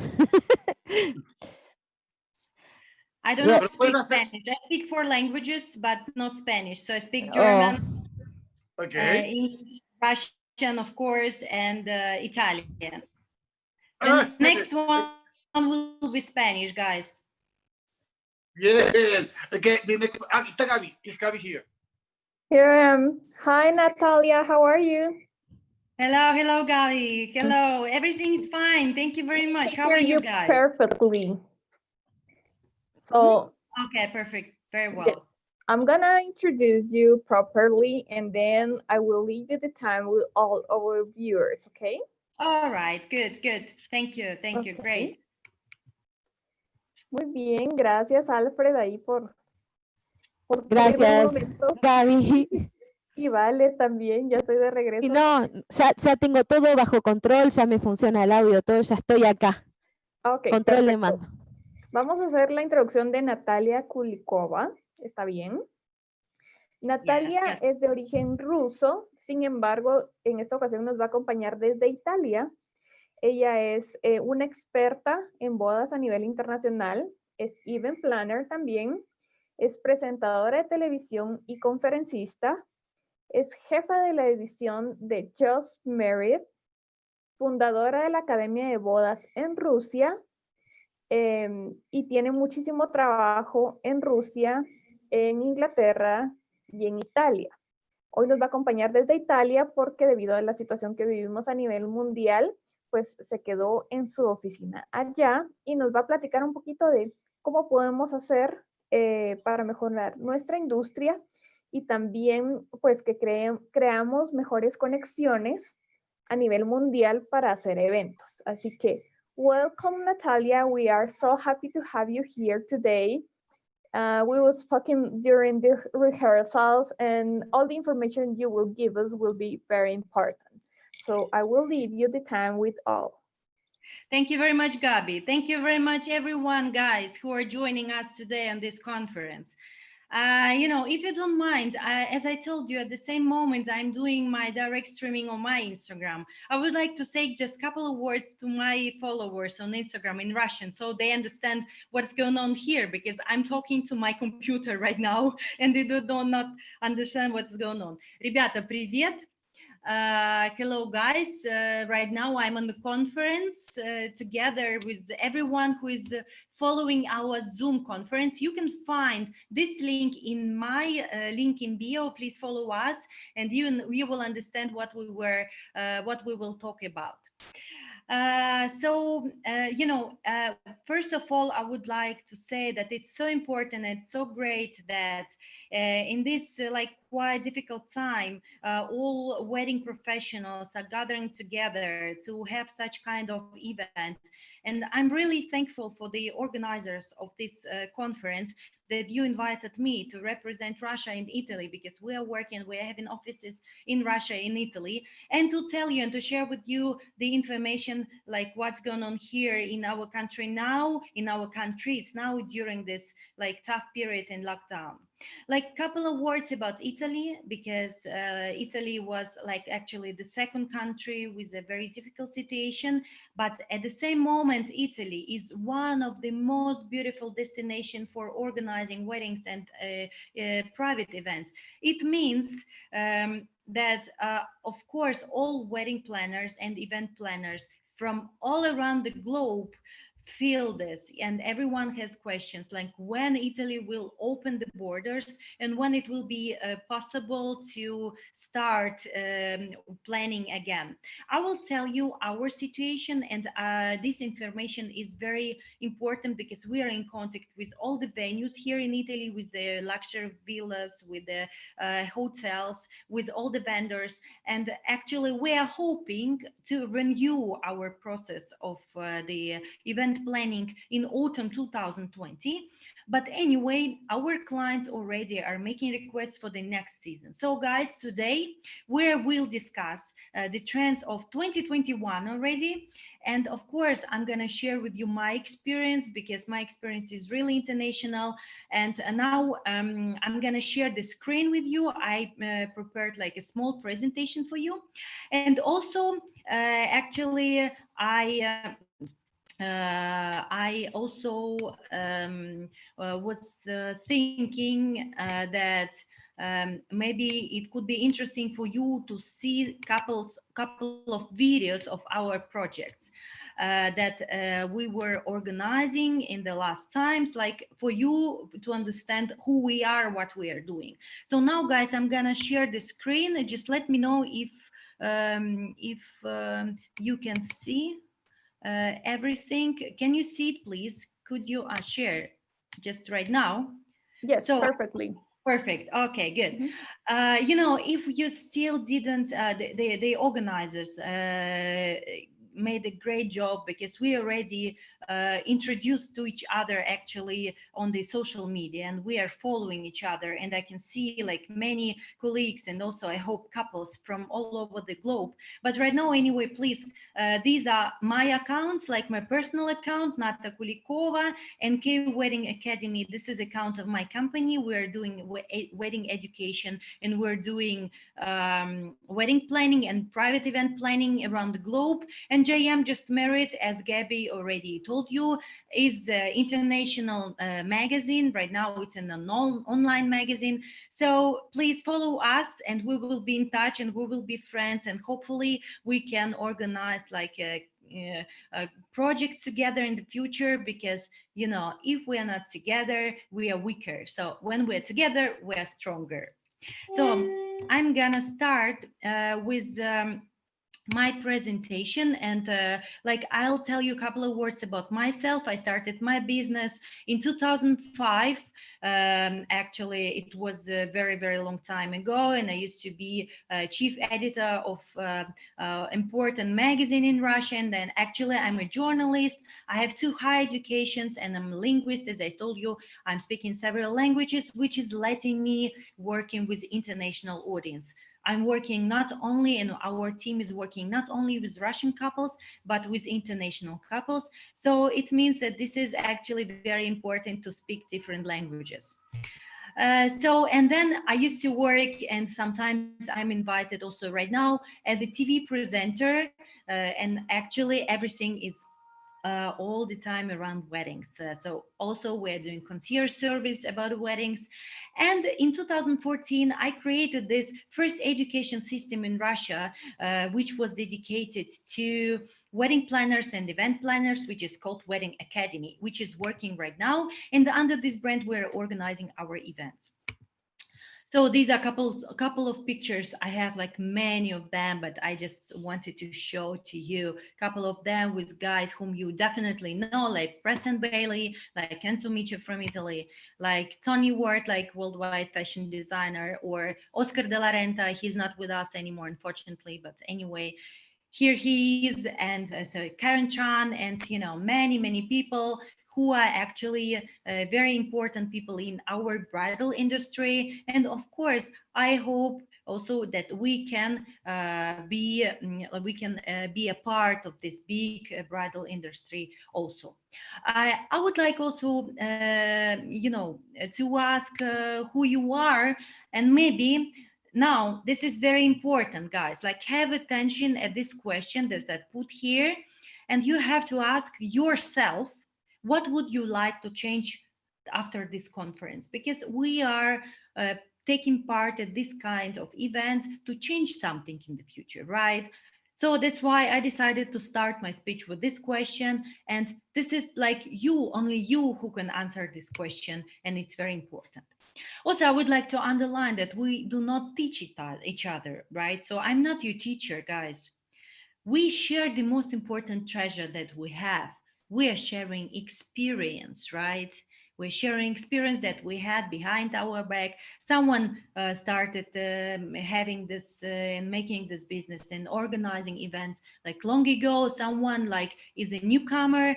maybe someone of you are not wedding, is not a wedding planner, but I know that there are some couples who would like to organize the weddings for themselves.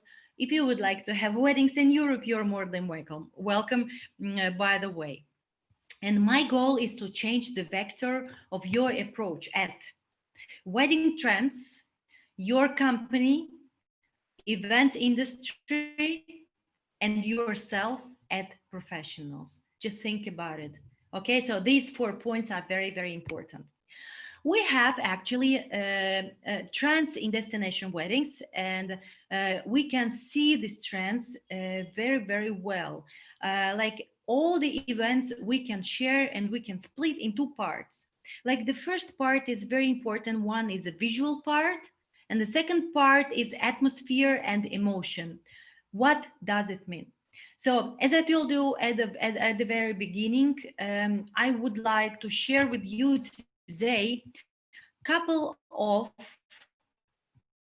weddings that we organized, and it will be kind of example, and you will totally understand what I was talking about when I was speaking about this visual part and about this atmosphere part.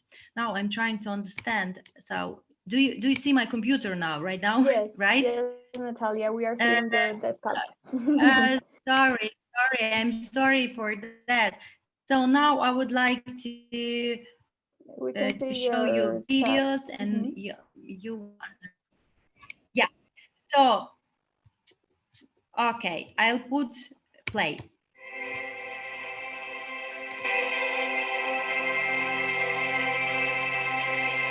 Guys, here, ребята, пока у меня там Zoom играет видео, и с вами надо болтать немножко, но вы можете пойти по ссылке прямо в шапку профиля и посмотреть, что здесь творится в Zoom. Я разговариваю по английскому там, но при этом там идет перевод на другие языки, потому что аудитория очень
guys, as you can see, this is it was a very huge project, which we were organizing on a Como Lake, and it was like a wedding, but not a typical wedding. And if we're talking about two parts, it's very important to make attention, to pay attention that in this wedding we paid attention at visual part. As you could see, we had a very rich decoration. We had a very, we had even, we organized a small city inside of the villa.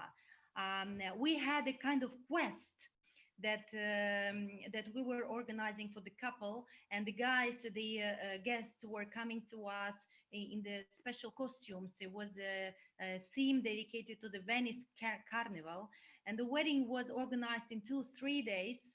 And of course, this is a very special kind of work that sometimes you cannot even call a wedding, because it's really a theater stuff. Yes, it's a kind of theater that we organized here. And but at the same moment, it was very, very important for the brides to pay attention to every single detail, to invitation, to the flowers.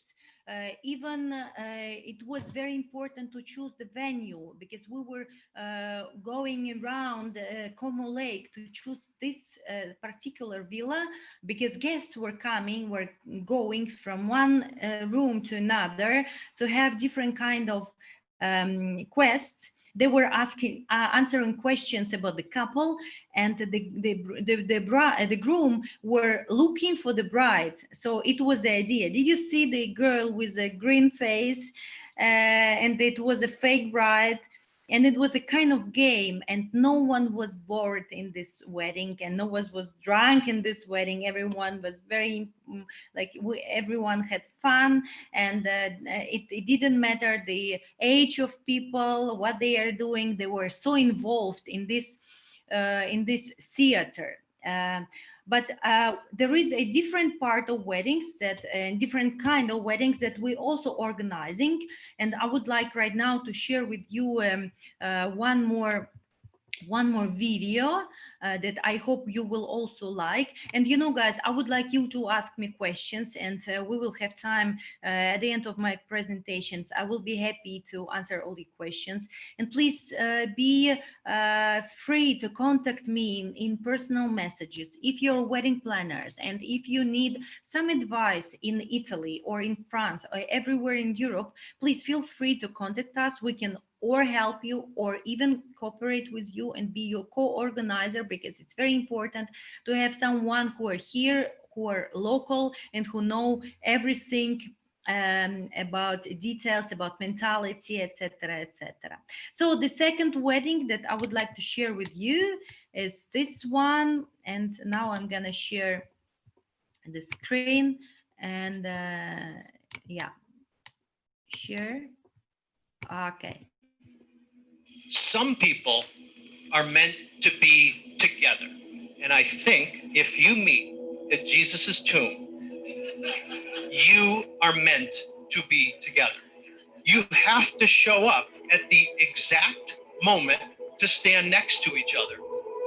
They found a way, while living 10,000 kilometers apart, to have movie nights together, to see each other, to visit each other.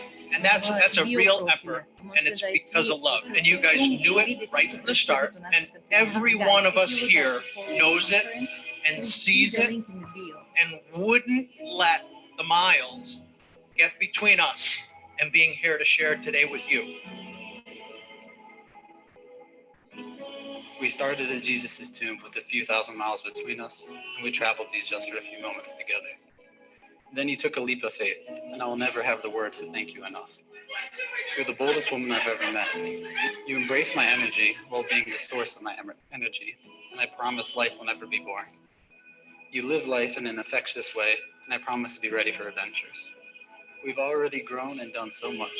We bounced around Europe, then between furniture stores, and then we created a home together. We haven't even added a practice kit, our dog, Platon. I'm thankful that I was able to surprise you on the cliff. And here we are today with our closest people. starting our next chapter together. I promise to be true to you in good times and in bad, in riches and in poverty, in sickness and in health. I will serve you with tenderness and respect and encourage you to develop the gifts God has given you and never forsake you, for as long as we both shall live.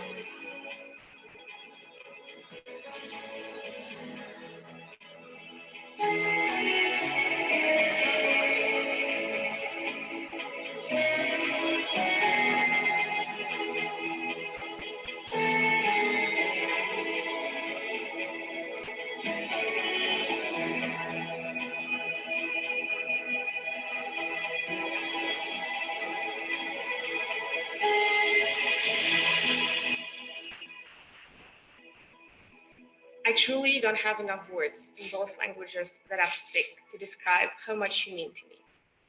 It is like I was living black and white and you added some colors to my life, some crazy colors for sure. Thank you for always having your arms around me when I needed the most. Because of you, I love, I smile. You taught me how to be loved, and I promise to always love you. You encourage me to follow my dreams, and I promise to always push you toward yours. I will serve you with tenderness and respect and encourage you to develop the gifts that God has given you and never forsake you as long as we both shall live. I cannot wait to continue this crazy journey with you by my side.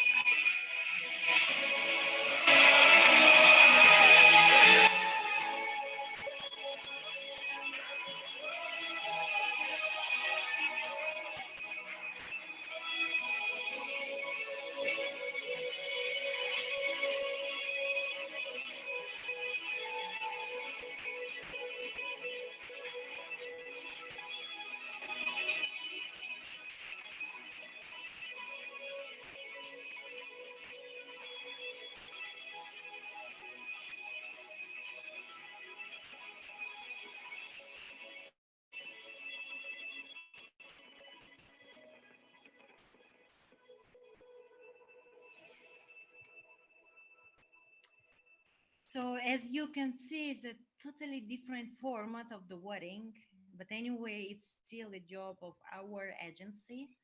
And everything depends really on the couple and on the request that they are making to us.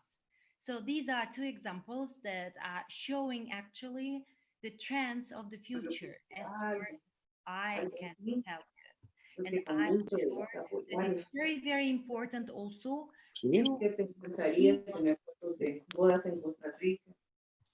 Yo que no, pero ahí puedes hacer efectos especiales, pues. guys. I'm sorry, Natalia. We are checking who is with their microphone on. So will you please? ¿La de Sheila, Mina? Escuchamos a alguien. ¿Podrían, por favor, apagar su micrófono? Solo revisemos todos tener apagado el micrófono.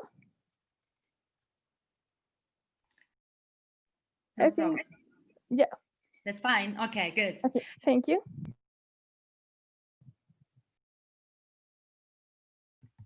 So as you can see, can you hear me? Yes, we can. Perfect. So as you can see, these are two examples of two different types of weddings, but it depends anyway on the request of the couples. And you know, when this lockdown started, I was making also a marathon with my colleagues from all over the world. And we were discussing questions which are really important for us right now. And we understood that the most important thing that we can give to our clients right now is experience.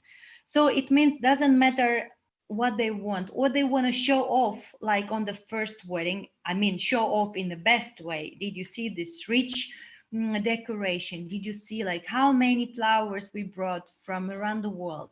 Did you see like which concept we organized? And it was immersive theater, and it was a real like experience for everyone, every single guest. And the bride and the groom are still writing to us that it was the most important event of their life, and they were so happy, and they are still happy and have a small baby. And you know, it means that we're doing something really in the right way. The second wedding is a very emotional one. It's really about love. Everything was built on love. And we were really making more accent at what we had around at the beautiful villa location. It was in September at the wine, olives, everything that Italy can give to us. And by the way, I want to share with you that the couples were anyway Russians, yes, because I'm working with the Russian market, but also with the international market. The first couple was 100% Russian, but the second one, when you've heard the vows of the bride and the groom in English, the guy was from America, and it means that we had guests from America also, from Canada, from Mexico in that wedding, and the girl was Russian. So that's why we were organizing everything also in English language, and it was a very international event. And by the way, the guys are living in San Diego. And for example, like how we work with international couples also, and you can also do it. Like, for example, for the next season, we are preparing a very interesting project in London. And this is a couple and they're living in London, but they're Russians. So international experience. And right now I'm sharing it with you because you are living on another part of Earth. And I hope that you will get some experience from us and you will realize it on your own projects. So guys, I would like to continue with my presentation, if you don't mind, because I have a couple of slides to show you.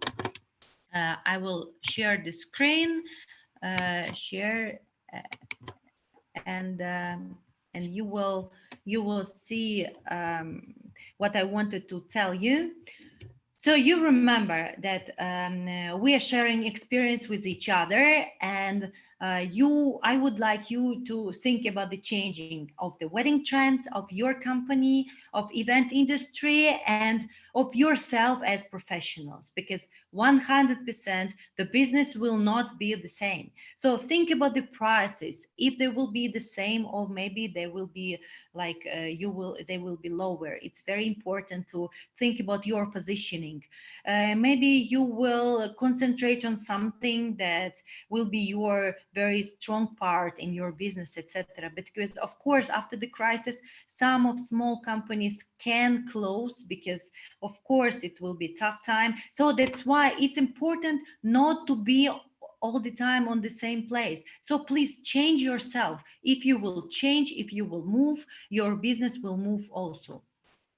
Here, I wanted to show you something, also some experience from our projects. Look, this is render, as you can see, of course. So this is a picture of the venue, and also our designer was making 100% render to show to the couple, because we always do it, and I suggest to you also to do it, because it's important to understand every single detail before, right? And look, here is the realization, like 100% realization of what we were thinking about with the designer and with the couple. And here is the realization, the render at night, because in this project, the bride wanted to have a night ceremony. And actually it was very fashionable a couple of years ago in Russia. And right now in Italy, also some couples, some brave couples would like to have something like this, a night ceremony. Look at this. Look how amazing it is. Like much fire, but the same art, the same flowers, but very, very intimate moment when the bride and the groom are exchanging the vows under the sky and under the stars. Look, this is the realization. This is me like next to the art, but at the same moment, I wanted to show you that before we are selling the project to the couple, suggesting something what they want, we're doing different renders. As you can see, this is like the photo zone, like this is variant number 1, this is variant number 2, and this is realization. You see, number 1, number 2, realization. So this is the same, these are stationaries that we were preparing for the same wedding. I just wanted to share with you. This is the whole concept that we were creating, and the name of the wedding was Full Moon Wedding, because it was organized in a full moon, and we were dancing, as I can say, from that point. So some pictures. You see, this is a kind of traditional wedding where the picture is very, very important, but at the same moment, we didn't forget about the emotions.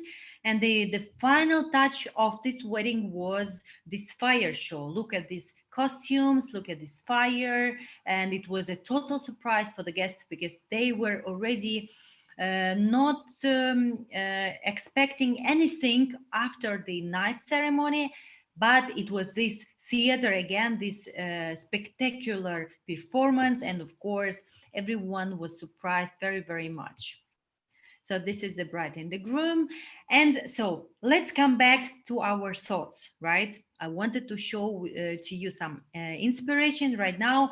Let's come back to something that you have to think about. Whom are you making the event for? Who is your audience? It's not a client, because we're working in a very, very important business, and it's very different and it's very particular. And it's not a partner. So once again, whom are you making the event for? You can answer your questions, right? Who is your audience? Guys, our audience are real people who wants to create a family.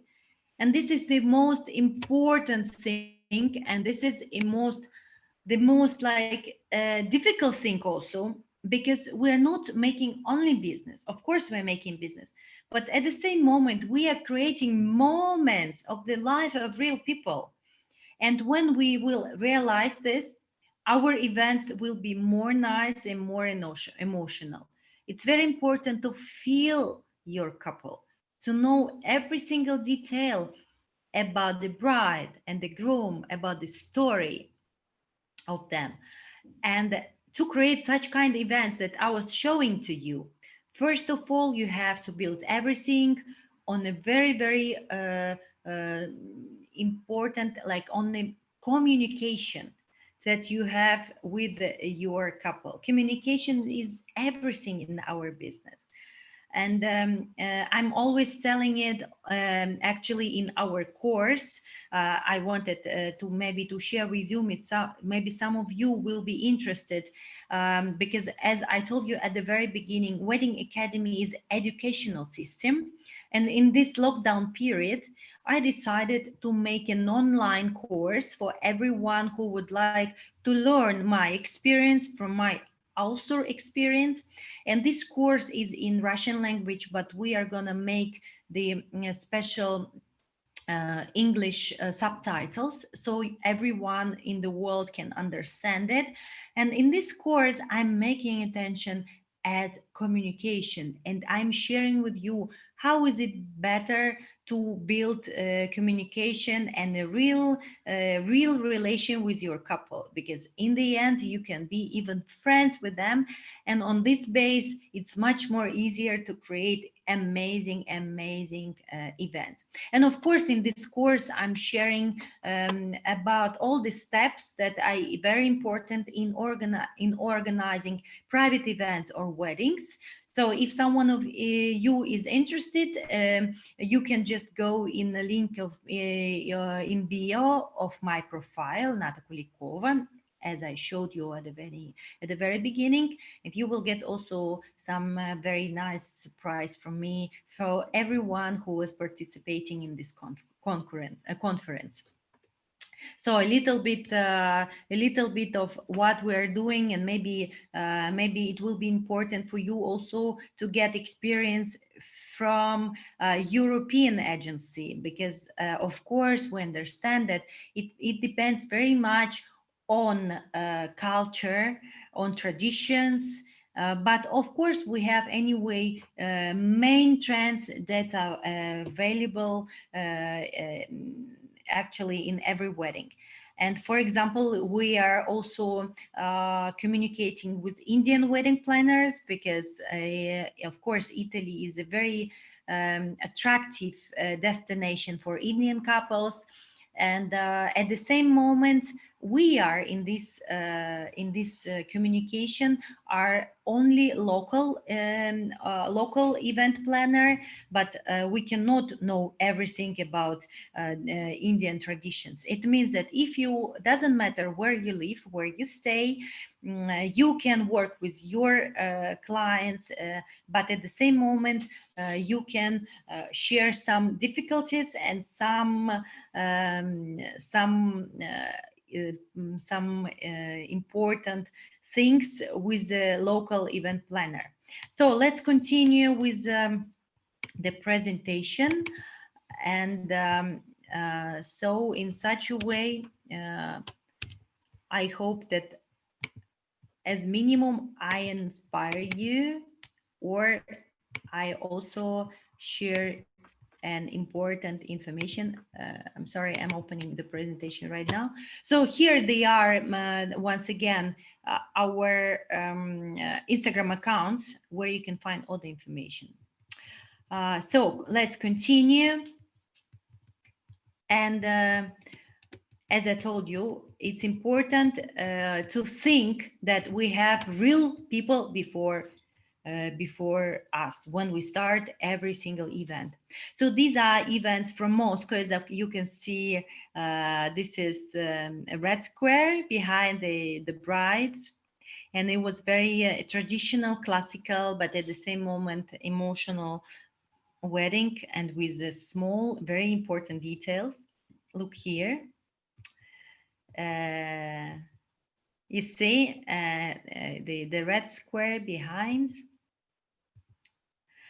And the main message that I want to once again share with you, that it's very, very important to keep the balance between the shape and the content. It means that when you organize something to show off, if the bride and the groom want to really pay attention to details, if they are crazy about small things, this is one stuff, but please don't make event only to the pictures, to make pictures and videos.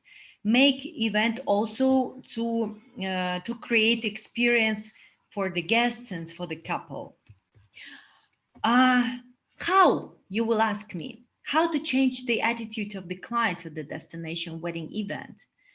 Because you have also to educate your client to tell them about what is this a destination wedding event.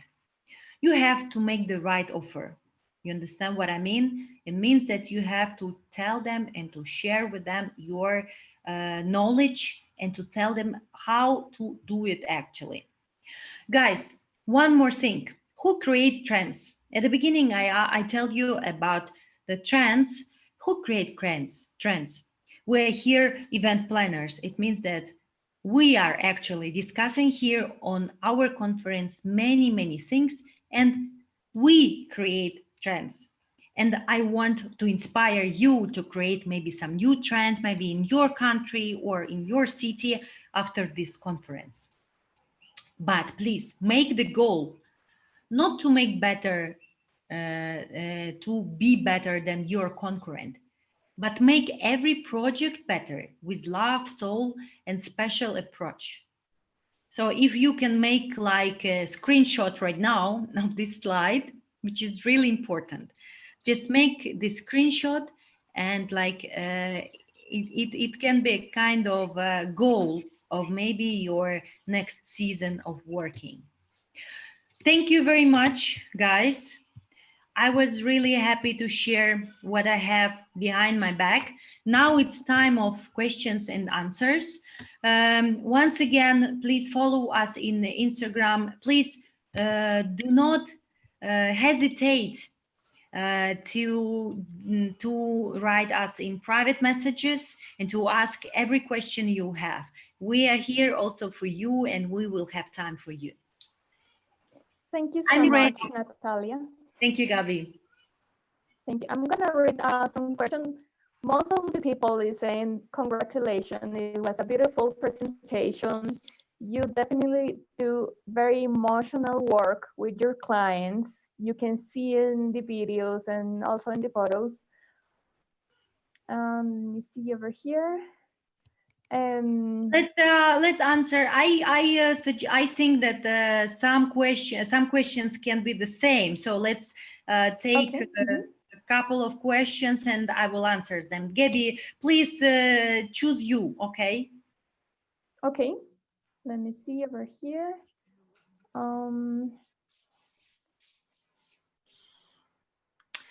Thank you guys also. I hope you see me in Zoom, but if you don't still see me in Zoom, you can go in link in bio and there is like 10 minutes of the rest of the presentation.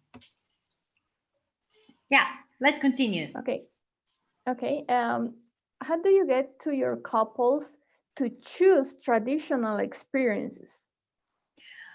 You mean traditional in the way of traditional ceremony or traditional like very traditional like ceremony? Italian, very Italian traditions. To be honest, they get very involved. I do not have to convince them because they come to us actually with this request. Because mostly of them, they want to come to Italy and they want to have this Italian experience. And guys, if you want to, for example, if you have these difficulties, if maybe your clients do not understand why they have to come to Italy to celebrate their weddings, they have to make them fall in love with this country, which will be not difficult actually at all. Okay, I think everybody is just saying thank you for the information. There is not a lot of question because every detail was very well explained. We will see if someone of them will contact you to your Instagram or maybe an email to create a very good connection with you, because I think this is very important now. And once again, it's a very important thing. If you have maybe some requests from your couples for Europe, but you are not sure to do these events by yourself, please do not be afraid to share these clients or to organize these events together with someone. It can be us, it can be someone else in Europe, because in this way, believe me, the events will be even better, and the couple will be even more thankful to you. Believe me, because we are working in such a way, we have requests also not only from the couples, but from the wedding planners who need some support. And so we are doing this, and let's do it together. And like at the end of my speech, I would like to tell to everyone that we don't have to be desperate. We have to be inspired, because our job is to inspire people and to give joy to the people, to give happiness to the people. And I'm sure that after a couple of months, everything will be better. And even the events in Europe will be possible. So come to Italy, come to Europe to organize your events. I wish you the best of the best. Большое спасибо. Большое спасибо, Альфред. Спасибо, Natalia. Пожалуйста. Thank you so much for your time. Thank you. I kiss you. We'll see you soon. See you soon. Bye. Bye. Bye, Natalia. Bye, Nata. Thank you so much. Bye. Ahora tenemos a Brenda. Brenda va a entrar a dar un anuncio. Ya vine. Hola, ¿cómo están? Yo ya practicando mi ruso. ¿Ya vieron? Sí, así estaba. Yo ya estaba entrando en ruso. Ya. Pero ya estoy viendo yo que hablas italiano, ruso y de todo. O sea... Está aquí uno multicultural. Gaby, ¿qué pasó ahí? Gaby era la que tenía que haber sabido todos estos idiomas. Bueno, no estoy llorando, por si me miran los ojos, no es que esté llorando. Algo me pasó, creo que ya el cansancio me está atacando. Pero estoy con toda la actitud, toda la energía. Y yo lo que les quiero contar, Valeria no sabe lo que voy a decir, ni yo creo que ninguno del equipo, pero tenía algo en el corazón y quería decírselos. Yo recuerdo muy bien a los inicios en los que Valeria y yo empezábamos a trabajar juntas y hacíamos muchas cosas y teníamos muchos sueños por cumplir. recuerdo perfectamente que veíamos como los congresos a donde estaban ni siquiera, o sea, ¿cuánto les puedo decir? Ni siquiera el 10% de las personas que han visto desfilar por acá. Les digo, habría 1 o 2 de cada una de las personas que ustedes han visto acá. Y recuerdo perfectamente que teníamos muchas ganas de aprender, muchas ganas de conocer a mucha gente y de poder hacer estas alianzas y de algún día poder nosotros tener un congreso, hacer un Bridal Week como este y teníamos todos esos sueños, pero recuerdo también que no daban las fuerzas monetarias como para que pudiéramos, para poder pagar o para poder estar en este tipo de eventos. Entonces, a veces iba Valeria, a veces iba yo, era como hacíamos muchas cosas para poder juntar el dinero y poder ir a una de las dos, o sea, y con que una de las dos lo viviera, ya éramos felices las dos, ¿verdad? Entonces así fue como yo fui, quizá, o sea, conocí a algunos países, fui a varios congresos y así fue como fue Valeria. ¿Por qué les cuento esto? Porque muchas veces al momento de que, o sea, tal vez no apreciamos tanto todo lo que acá hemos estado viendo. Yo sé que muchos en el chat nos agradecen, muchas personas, o sea, entiendo que están como, estamos muy contentos, pero quiero que lo entiendan de esta manera, ¿verdad? Y que un evento como este, presencial o no presencial, sino en línea o lo que sea, o con todo el contenido que estamos teniendo, de verdad es algo que no tiene precio, ¿verdad?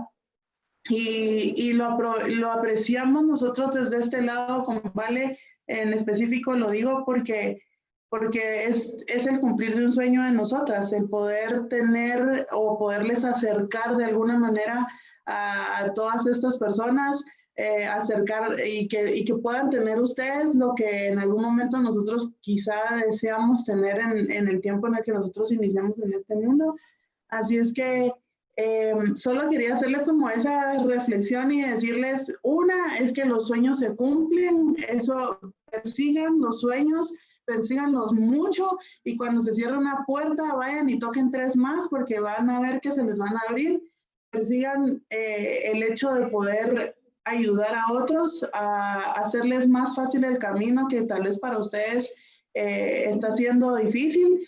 No tengamos la mentalidad de que le cueste lo que a mí me costó, sino si nosotros somos personas que podemos abrirle el camino a otros, no lo piensen, háganlo y háganlo de corazón y siéntanse orgullosos cuando esa otra persona crezca igual que ustedes o más que ustedes, siéntanse orgullosos de verlo pasar exitoso, ¿verdad?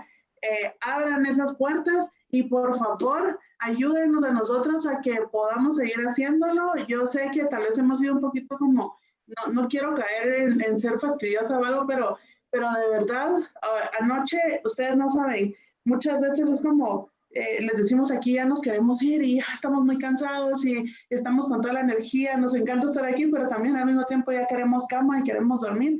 Pero de verdad les digo, ninguno de los del equipo podemos solamente salir de aquí de la computadora e irnos, no, estamos, ¿y quién va? ¿Y cómo hacemos? Y no sé qué, y más pruebas y más de todo, y nos da la madrugada y hemos pasado todas estas noches sin dormir por estar haciendo esto y lo hacemos de corazón, lo hacemos con amor, ¿verdad?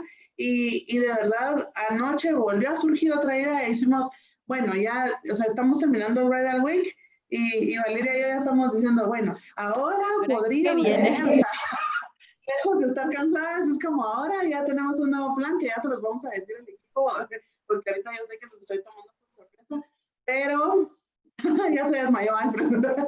Pero cuando uno cumple un sueño, siempre la meta es mucho más alta. Así que lo que les pido es, ayúdennos. Hay algunas personas que me dijeron, no puedo dar mucho, me da pena dar $1. Pues créanme que de verdad, aunque sea lo que sea que puedan darnos, va a ser de gran ayuda para nosotros, ¿verdad? Entonces, solamente era como contarles esta parte en la que yo quería sacarlo de mi corazón y no sé si alguien más va a intervenir por ahí. Sí, creo que es importantísimo, chicos, como ya vieron que aquí ya contaba que ir a París 3 días cuesta casi $2,800. Muchachos, a ustedes les puede costar $50 3 días y han tenido el triple de gente y de speakers de alto nivel. Por favor, apóyennos para seguir con estas iniciativas. De verdad, es muy importante poder aportar. ¿Y cómo aportan? Es muy fácil. Entran en bridalweek.online, pueden hacer pago con PayPal o con tarjeta de crédito y de verdad lo que puedan aportar va a ser buenísimo, va a ayudar muchísimo a pagar el tema de traducciones, plataforma y todos los gastos que recurren en esto. No es para ganancia para ninguno de nosotros, no es un tema de ganar, estamos aportando con mucho amor para ustedes. Si quieren hacerlo, es a través de la página que es bridalweek.online y pueden hacer el pago PayPal y tarjeta de crédito. Por favor, sus donaciones son de mucha ayuda. Muchas gracias. No, y además puedo decir algo, nosotros lo que quisimos, nosotros lo que quisimos, y creo que de alguna forma también nos ha pasado que muchas veces acá trajimos a gente que quizás es inalcanzable. Nosotros hemos hecho el nivel del Bridal Week es de un Engage. Tuvimos a casi todos los que van al Engage. Ustedes saben lo que cuesta el Engage porque es excelente ese evento. Entonces, creo que lo que nosotros hicimos, exacto, tú lo sabes, porque es una inversión que se hace acá. Lo que quisimos fue traer la crème de la crème en un momento que sabemos que todos los bolsillos están afectados porque nos está pasando a todos. La realidad no se puede esconder. Lo que quisimos fue brindar alegría, un momento, y sabemos que vamos a salir de este momento que a todos nos tiene como medios raros. Y lo que quisimos fue democratizar el conocimiento. ¿Qué quiere decir democratizar el conocimiento? Que todos podemos tener acceso. Acá, como decía, nos ayudan, si pueden, con lo que sea, pueden ayudarnos. El evento anterior lo hicimos con Brenda, pusimos nosotros de nuestro bolsillo, traducciones, plataforma, todo.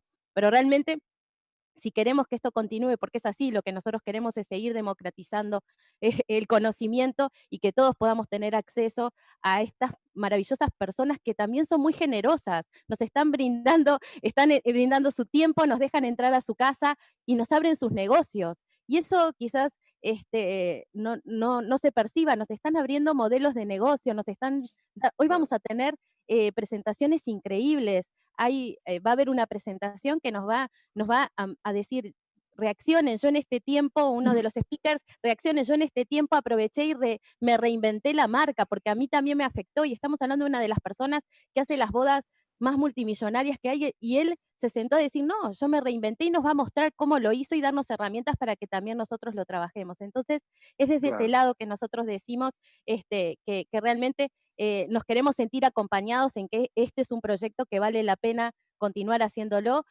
Sabemos que ustedes están ahí al firme, ayer estuvimos casi 11 horas en transmisión continua y todavía al final de la noche quedaba gente conectada, quedaban 50 personas que no se querían ir porque estaban felices con nuestro DJ. Hoy también va a haber un cierre con música. Entonces creo que logramos que personas súper importantes nos escucharan y quisieran compartir con ustedes, que eso es lo más importante también, ¿no? El querer compartir con la gente que está del otro lado. Así que son las reflexiones que a veces nosotros, yo lo vivo, yo ayer decía, yo me siento una quinceañera, yo cada vez que nombran a alguno me emociono, lloro, les mando, estoy por llorar porque son gente que yo admiro y que yo quería que estuvieran, y que Brenda también, y que Alfred, y que Gaby Maldonado, que nos ha, es nuestro, yo digo, más que mi mano derecha, es mi boca, porque todo lo que yo les quiero decir, Gaby se los dice porque yo no me puedo comunicar, ya han visto que mi inglés es muy escaso. Pero bueno, las ganas están y estamos sumamente felices y viviéndolo como una fiesta, que eso por eso era Wedding Festival, es eso, es un festival de bodas y estar felices y aprendiendo todos y reinventándonos en cada momento. Y de hecho, quiero nada más para ya terminar, leerles unos comentarios muy lindos. Estimados, así fue de ganancia para ustedes, muchísimas bendiciones. Yo quería preguntar si la donación seguirá después de estos días.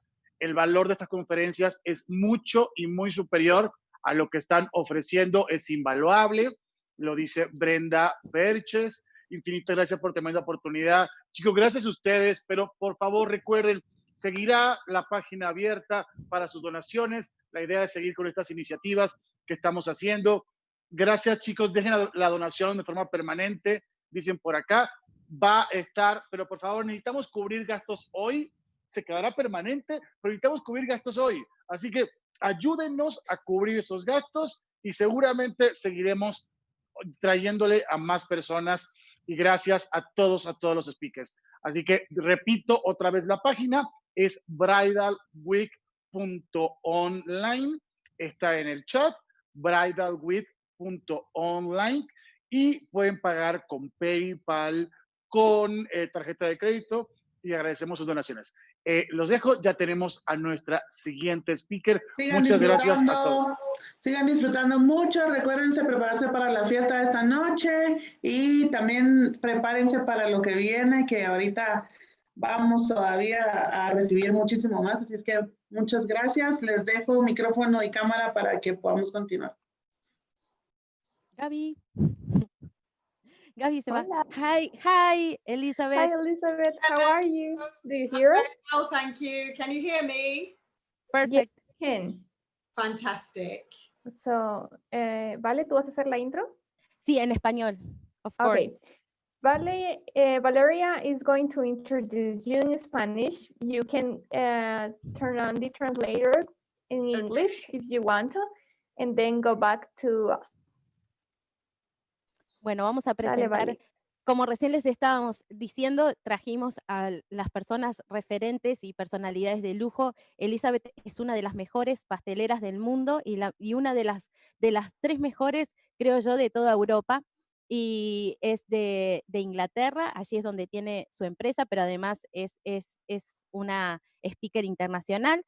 Fundó su empresa en el año 2008 como Elizabeth Cake Emporium, siendo una de las más reconocidas y proveedoras del mundo de lujo en lo que tiene que ver con pastelería de alta costura.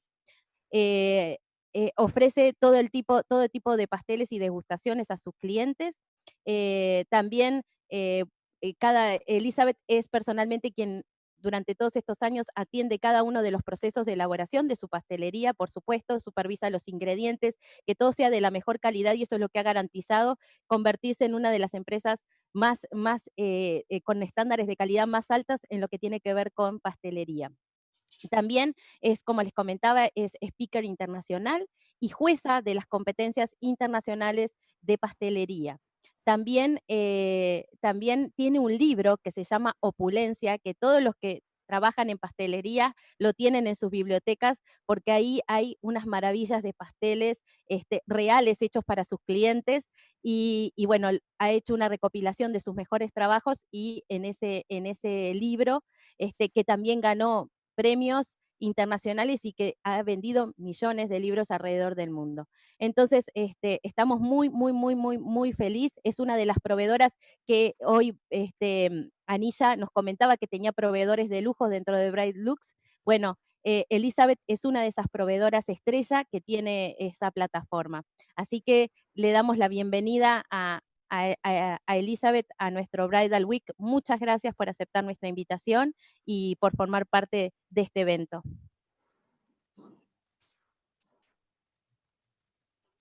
Elisa, do you hear me now? Yes, I can hear you, yes. Okay, we will leave you the time with all the viewers because we are so excited to having you.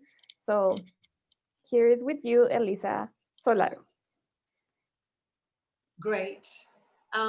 Thank you very much for having me, and congratulations on a very, very successful bridal week. This has truly been international, and some of the speakers have been amazing. So thank you very much for having me. So I'm going to speak, and should I pause so you can translate, or would you be translating as I go along? No, it's in simultaneous. Okay, yes, don't worry, you can speak normally. Okay, great. Okay, so to start with, obviously I'm just going to dive straight into my talk, I don't have a formal presentation because I prefer to just have a conversation about the latest trends in wedding cakes, but I hope to talk a bit more than that, because wedding cakes is not in isolation. Wedding cakes is with everything. But to start with, my philosophy is to, especially right now with COVID, with the corona, my philosophy is to look at 5 different areas before I even decide to do anything. So the first area that I looked at was consumer psychology. Then I looked at buyer behavior. Then I looked at new regulation.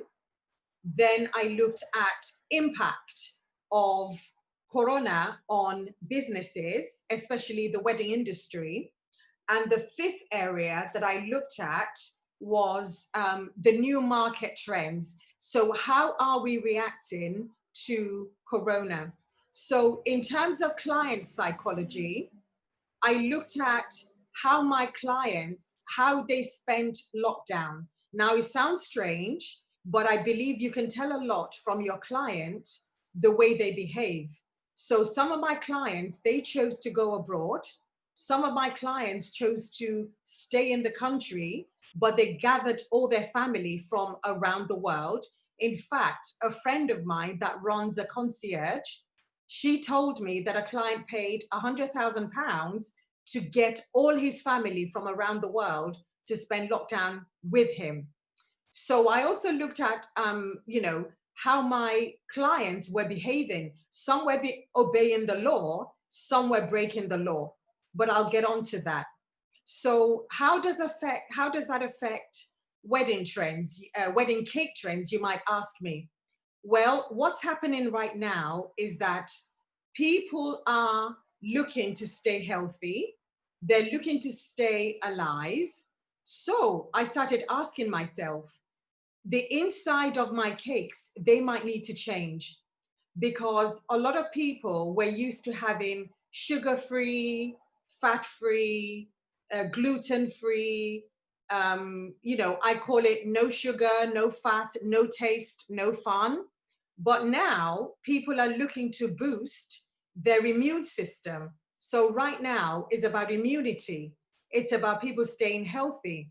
So I started researching what are the kind of fruits and even vegetables that might be useful to add to my cakes. So for example, vitamin C is very, very important in boosting immunity.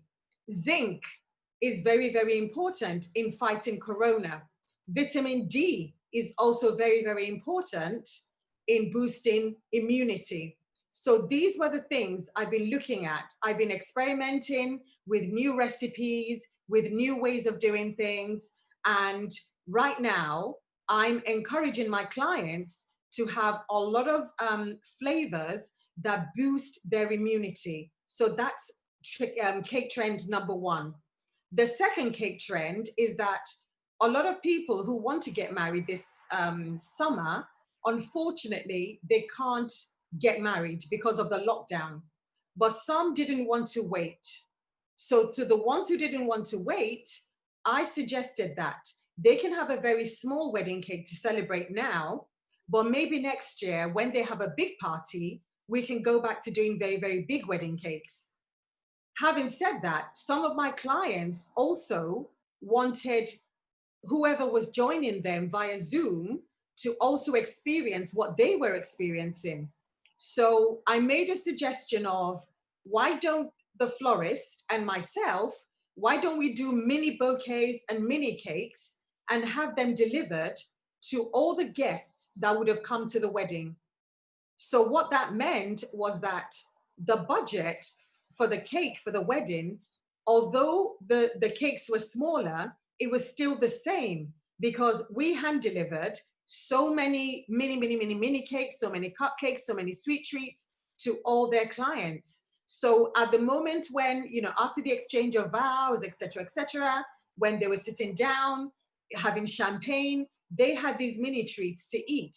So what I'm trying to say is that, yes, we are in a corona lockdown at the moment, but we need to be creative about how we offer our services to our clients. Another trend, the third trend that I want to talk about, is also about the look and feel of the wedding cake. Now, knowing that celebrations would be smaller, knowing that only probably a limited amount of people will be allowed within a space until a certain amount of time, we decided that the cake has to probably have a bit more detail than it normally would have, because it's going to be smaller, it's going to be close up. A lot of it is going to be exaggerated. A lot of the features are going to be exaggerated. And also remember, because of the lockdown, there's no professional photographer. So a lot of the details for this, for the particular smaller ceremonies, a lot of the detail might be captured using smartphones.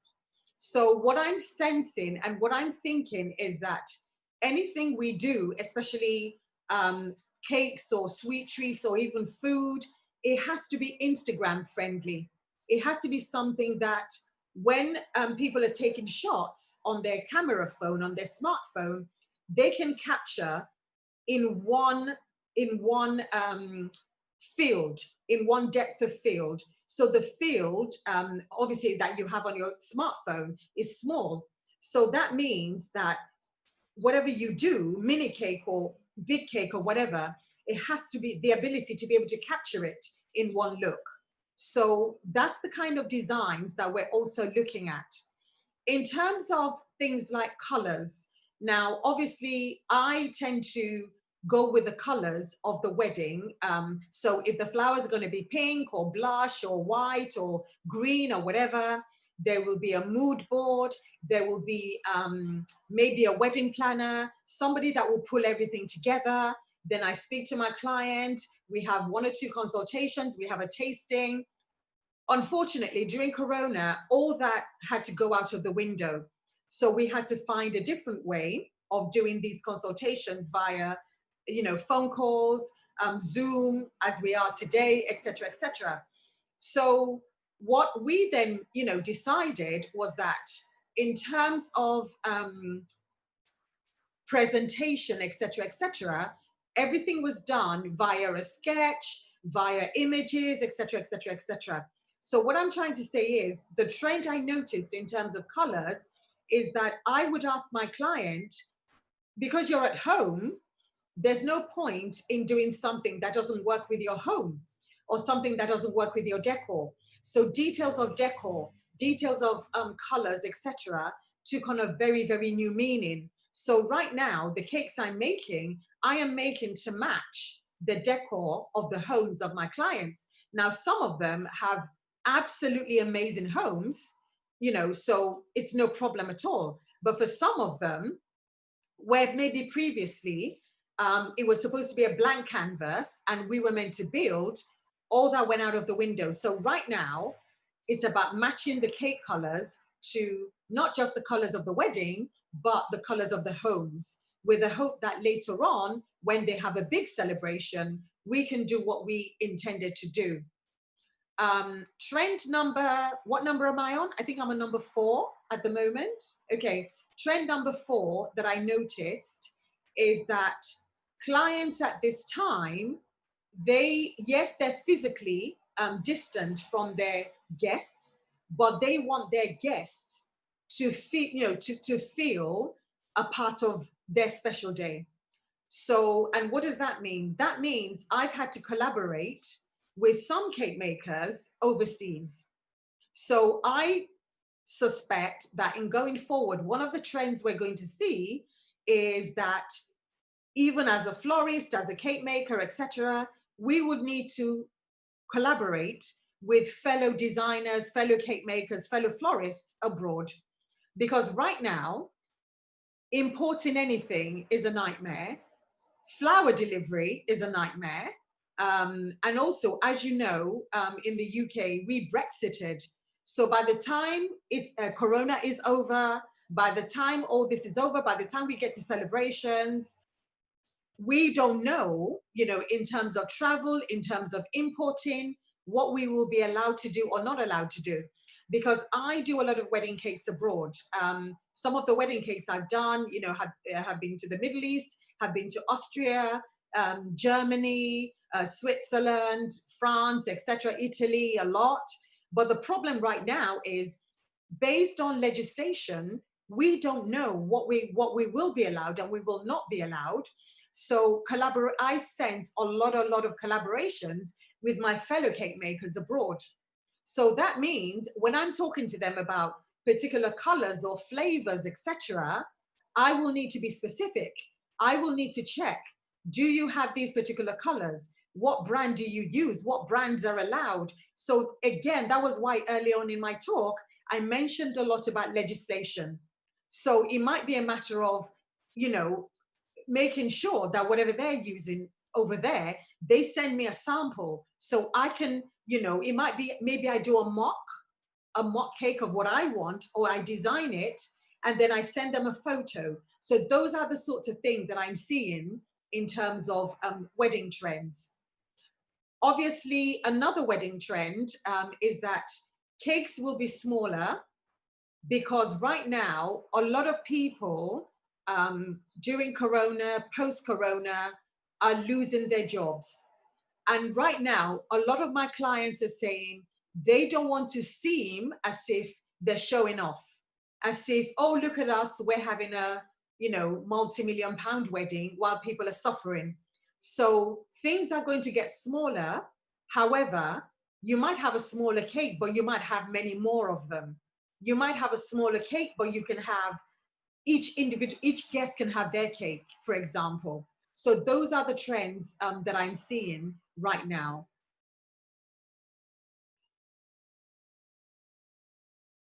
At this point, does anybody have any questions for me, or should I just continue?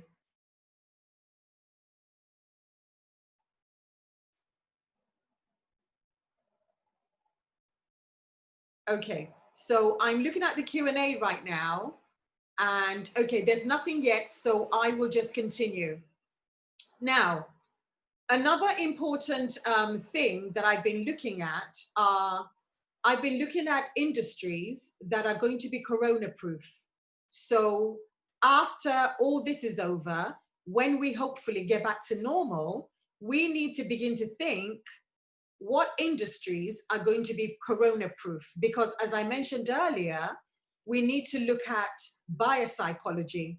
We need to look at buyer behavior. You know, how are people buying? What are they spending on? How are they going to spend? So we need to be able to track that behavior in order for us to then decide, okay, this is what I need to do as a business person.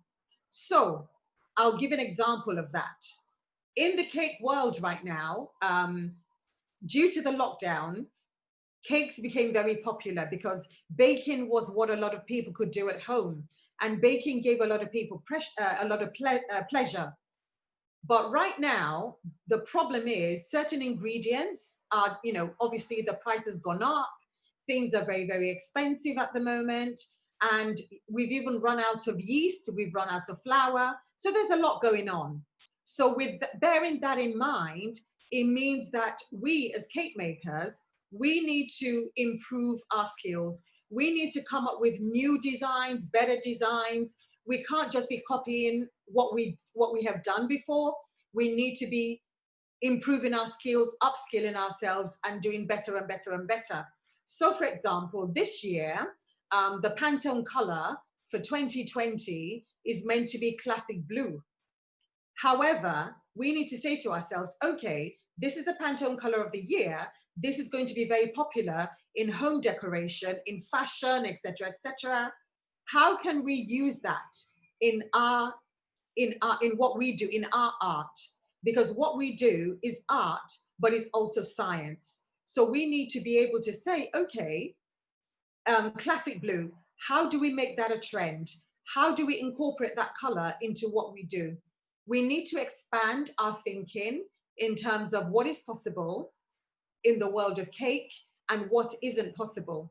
So for example, there's a fruit that earlier on I spoke about vitamin C being an immune booster. There's a fruit I discovered that has about 100 times vitamin C than an orange. So it's a health food company that sells it. So I asked for a sample. I've been using that in some of my cakes. Also, instead of using normal chocolate powder, for example, because chocolate is an antioxidant, instead of using normal chocolate powder, I also asked for super cacao. Now, super cacao has 5 times, 10 times the amount of antioxidants as normal cacao. So that's the kind of thing. So when you're talking to your clients about cake design, the inside of your cake, etc., those are the facts that clients like to hear. And that is what makes your cake luxury or super luxury, because you have gone out to research and use the very, very best ingredients for your cakes, instead of using something that you would get from a supermarket. But then on the other hand, yes, you're getting these ingredients now, but what happens later on if the import laws or export laws, begin to shift, begin to change? So those are some of the things that we need to look at as cake makers. Also, we need to look at the wider wedding industry, because right now, a lot of brides, a lot of my brides certainly, I'll give an example. A lot of my brides, they've not been able to go in to the bridal studio and try on bridal dresses. Now, normally, the bridal dresses would have been used as inspiration for some of my cake designs. So I had to find a way around that. I've had to say to them, how about you contact the designer or manufacturer of your wedding dress and you find out if they can send you swatches, if they can send you embroidery samples, fabric swatches, send you some of that. So that way you send it to me and then I can begin to design something specific to you. Because right now, things are not normal. And even after COVID is over, things may not get back to how they were. So we need to think of new ways of working, new areas, new things we can do, and how we can keep our brides and our grooms very happy and very comfortable. So at this point, I'm going to stop and see if anybody has any questions for me. Yes, Elizabeth, we have a couple of questions over here. Great. What do you suggest for cake tables or the tables after COVID? Cake tables, right. Mm-hmm. I believe that after COVID, you're going to have 2 sets of clients. Some who want to celebrate, I call them revenge spenders. Mm-hmm. So, out of revenge for being in the house. And we can see this behavior. It happened in China. As soon as the shops were open, Louis Vuitton did the best day ever. So I believe that people will want to celebrate weddings. That's one set of people. Then you have another set of people who would say, you know what? I don't care about the celebration. I just want to be with the person I love. So in terms of cake tables, exactly what I said earlier, we can't do cake tables like we did before. So normally a cake table, you have a cake, then you have some cupcakes, then you have da-da-da-da-da-da-da. I believe if somebody's going to have a cake table, we need to push it. We need to go a bit more extravagant. We need to come up with amazing designs. We need to use technology as well, because right now we're using a lot of technology, and I believe that we can actually incorporate technology onto our cake tables. You can have a cake table that maybe splits. You can have one, maybe the table splits open, the cake comes up. You might want to drop the cake from the ceiling. You can go crazy as you want, because that level of client, that sort of client, they want to really celebrate. But the one thing I would say is that with that level of client, they also want confidentiality. So this is not something you might want to post on Instagram, because right now you need to be very sensitive, especially in the wedding industry. We need to be very sensitive in how we're portraying ourselves to the outside world. Because certainly in the UK, because some people refuse to refund deposits, some venues did not behave well. It's given the industry a bad name. So we need to be very, very careful. But definitely cake tables are on the rise. I believe that some of the things you can include on cake tables, for example, a recent one, I asked my clients, I said, what's your best childhood sweet? You know, your best childhood flavor? Because I realized during lockdown, a lot of people were sitting down, looking at family albums, looking at what they did when they were younger, how they used to bake with grandmama. Those are the things you want to recreate again in the wedding. Okay, perfect. We will see some pictures of your work. Sorry, I can't hear you. Yeah. Oh. Sorry, I can't hear. Sorry. Do you hear me now? Yes, I can hear you now. Yes. Okay. The structures for your cakes. Yes. Is all yours, or do you have a outsourcing company for that? Right. I have a team. I have a team of 3, so there's 4 of us working in the company. But I get a lot of my ingredients I get from around the world. So, for example, I get my cacao from. Hello. Can you hear me? Yes, I can. Okay, great. Okay. So I get my cacao from South America, for example. I get my sugar paste from Switzerland. I get my sugar from the UK because, the sugar is the best. So I get all my ingredients from around the world. So the problem is, as I said earlier on, I had to look at legislation because, import duties are going to go up. A lot of extra tax, and there's going to be a lot of delay in customs.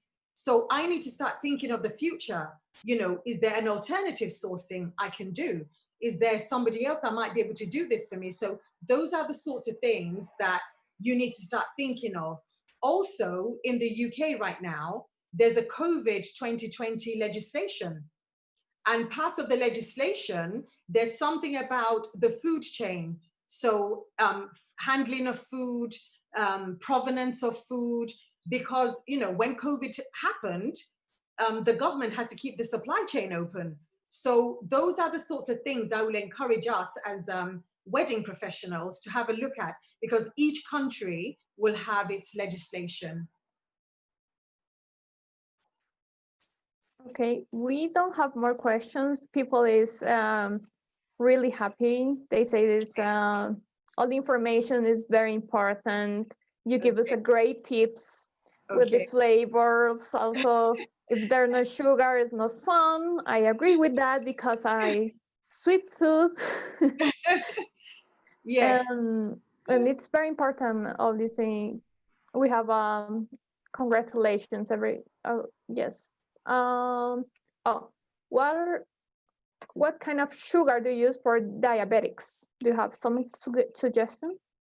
Yes, I normally would go to, there's a health shop. So the best thing to do is go to a health shop and go and speak to the people that work in a health shop.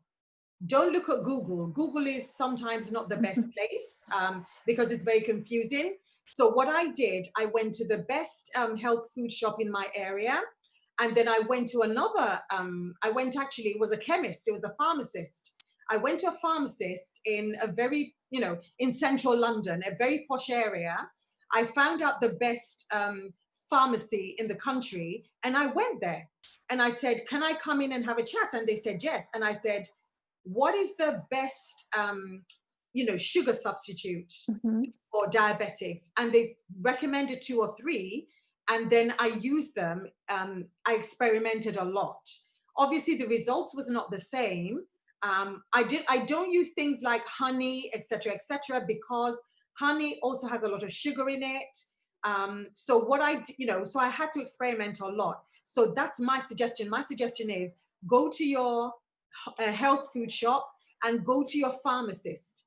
So because real life people an experience is a lot better than Google. So that's what I would suggest that they do. Okay, thank you. Okay. Let me see. I think those all are the questions. Elizabeth, thank you very much for your time. It's a really important information you gave us. Thank you. It's been a pleasure. It's an honor. And if people want to, they can follow me on Instagram, Elizabeth's Cake Emporium. I'll be happy to welcome them. And also, just to say that I have a group called Elizabeth's Business Emporium. So, because during Corona, I was providing a lot of business insights, and people found that very refreshing and exciting. So I've created a business group where people, people have business issues, not cake, but business issues that they want to talk about. I'm creating something at the moment, almost like a business academy. And in that business academy, I'll be talking about 30 Corona-proof industries and what you do at the moment. For example, if you are a beautician, what you should focus on during Corona and post-Corona as a beautician, and how you can make money. Because right now, a lot of people are complaining that they're not making any money. Corona has killed their business, but there are people making money out there. So I want to talk about the 30 different industries where you can actually adapt your business and make money post-Corona and during Corona. Where we can find that group? It's called Elizabeth's Business Emporium, and it's on Facebook. On Facebook. Okay. On Facebook. Everyone can join. Everyone, you can. You send me a request, and I will approve the request. It's not, it's not very active at the moment, but I'm gathering people together because I want to start teaching about, business. Because at the end of the day, we are in the wedding industry to make people happy, to bring joy, and to bring happiness to a lot of couples. But this is how we eat. This is our food. This is our bread and butter. And Corona has made us realize that we need to change how we work. So right now is an example. This conference wouldn't have been possible. We wouldn't have done this conference 6 months ago. We would prefer to meet in person, but right now we're doing what we need to do. So this is part of what I will be talking about. So if for example, you're a conference organizer and you love putting on conferences, one thing you might want to start looking at, for example, is how to make a virtual conference experience have the same feel as a live one. So for example, if you're a graphic designer, you can design amazing graphics. There's a lot you can do. You can brand. So for example, Wed Talks could have a massive banner behind you, and all that can be done virtually. So there's a graphic designer in this group listening right now. That is your opportunity to make money. So there are so many opportunities out there. And I really sat down because it was either cry or think. So I decided to think, and I said, I need 40 industries that I can make money from. And I wrote them down and I found them. So I would love to welcome people to Elizabeth's Business Emporium. It's on Facebook. So if you want to join, I'll be more than happy to have you in my group. Thank you very much. It's very important. And I think all the people will share it. We will join on the Facebook group. Fantastic. Thank you so much for having me. Okay. Thank you so much for your time. Thank you, Elizabeth. Ahí puse ahí el link del grupo. Ya lo encontré y ya puse el link. Okay, we share already the link for all the people over here. So hopefully we will see you soon, and we can meet in person when all the thing ends. Yes, when this is all over, my wish is to meet people, because I love travel. I love it. I adore it. So it'd be lovely if we can, if we can meet and hug and finally That will be so nice. people. Muchísimas gracias, Elizabeth. Thank you so much. Thank you so much, Elizabeth. Take care. Thank you. Muchas gracias. Thank you. Bye. Bye. Bye. Have a good day. Have a nice day. Thank you. Súper interesante todo lo que nos dijo. Todo, Las tendencias, y creo que para todas las pasteleras que nos están viendo, pues ya van a tener como una idea más clara de también cómo empezar a innovar con los productos para los eventos. Claro, exacto. Para mí los pasteles son como una pasión, me encanta, no comérmelos. También comerlos, la hemos visto por ahí. Pero de verdad que a mí en las bodas creo que es de mis partes favoritas el pastel, y que sea un pastel hecho así, tan bonitos, ¿verdad? Yo miro las fotos y que me encanta.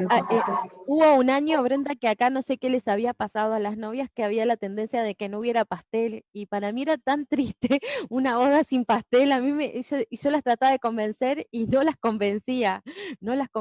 Por suerte Pero ya pasó. hay varios países que les está pasando. Hay varios países que me comentaban, yo creo que en Panamá creo que un poquito está bajando la tendencia de pasteles, o no estoy muy segura. Por suerte fue algo pasajero. No, para mí sí. En Argentina pasa, dicen por ahí.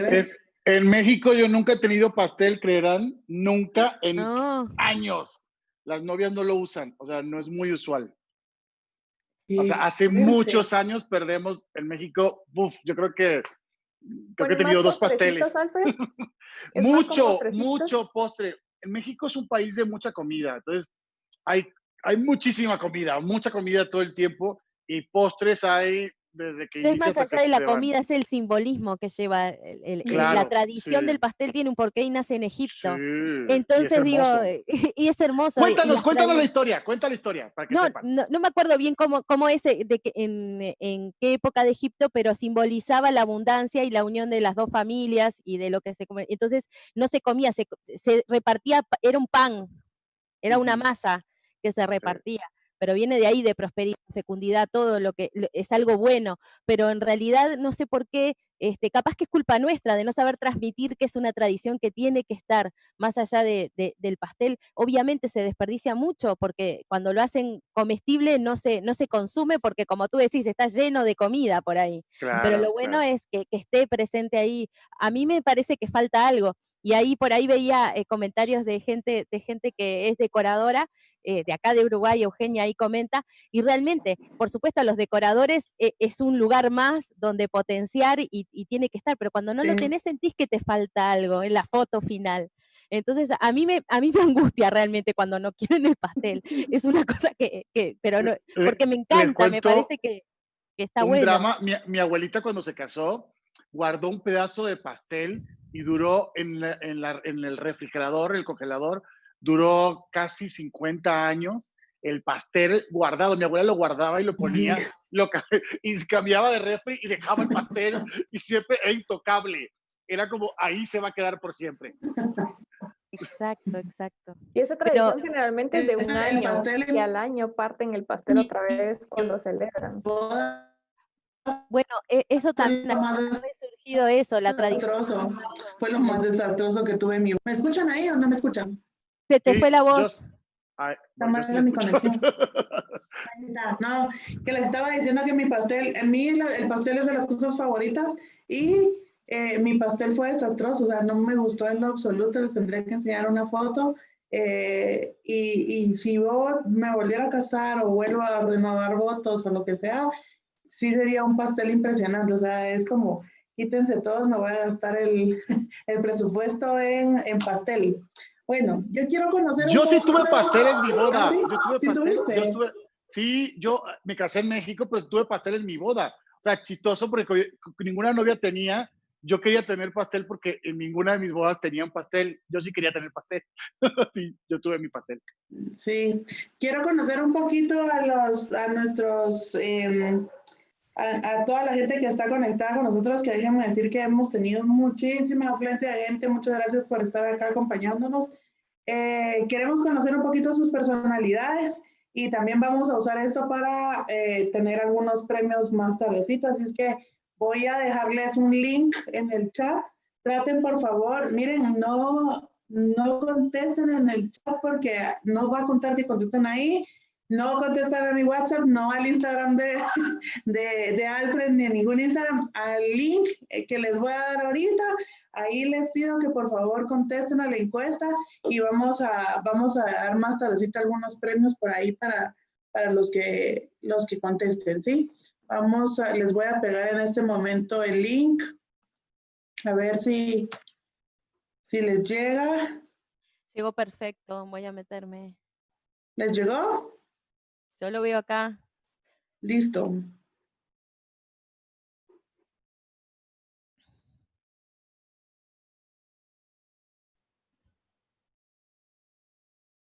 Ok, ya están Ganando contestando. los fiesteros.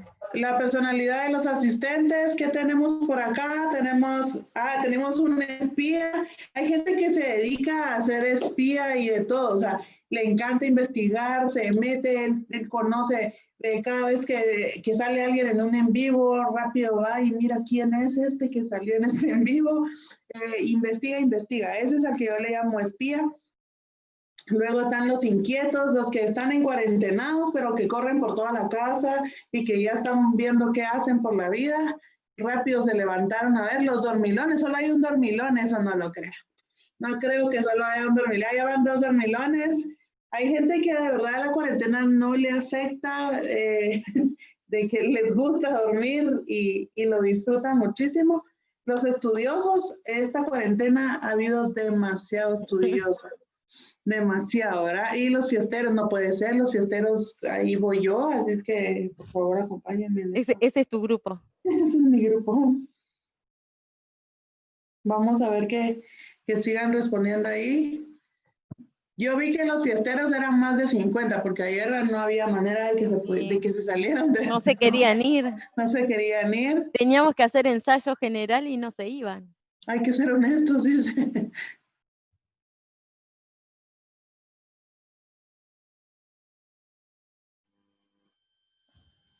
Listo, vamos a ver. Todavía faltan muchas personas por contestar. Vamos a dar un par de minutos.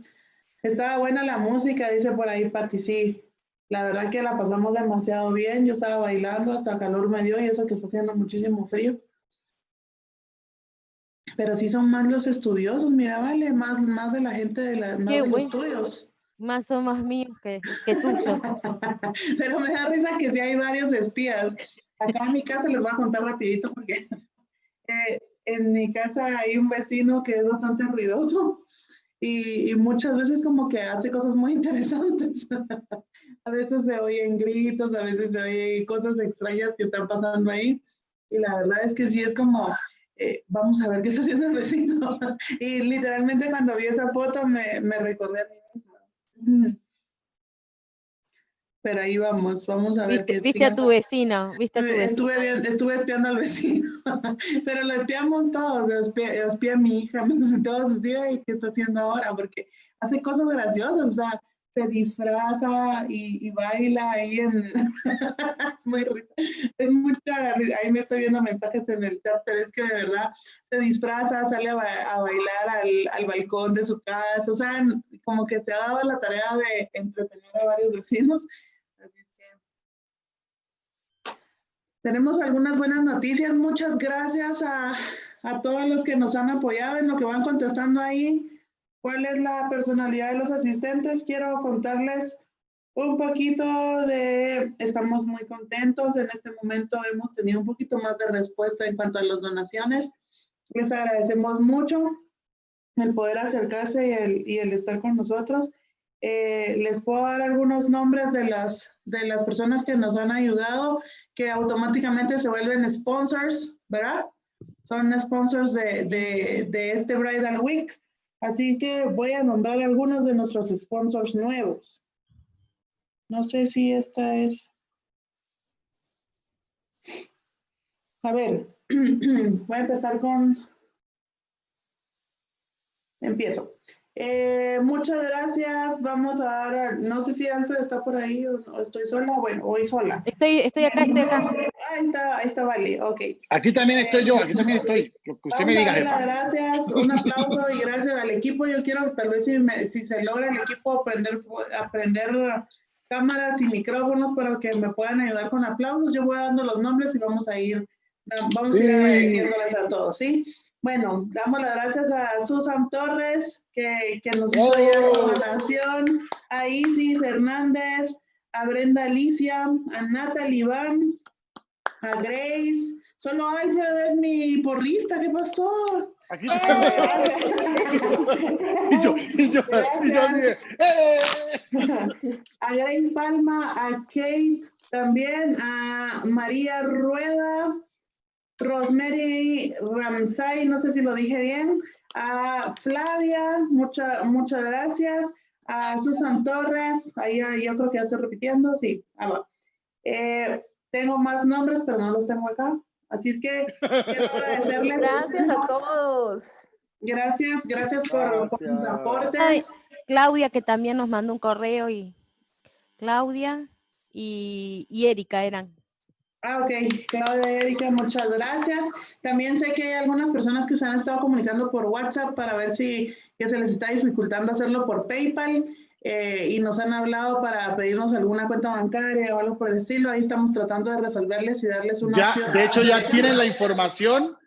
Tienen la información y ya van a hacer sus depósitos. Muchas gracias. Les confirmamos en un siguiente corte comercial. Ok, muchas gracias. Yo creo que les vamos a dar 15 minutos para poder ir al baño, ir a traer algo de comer.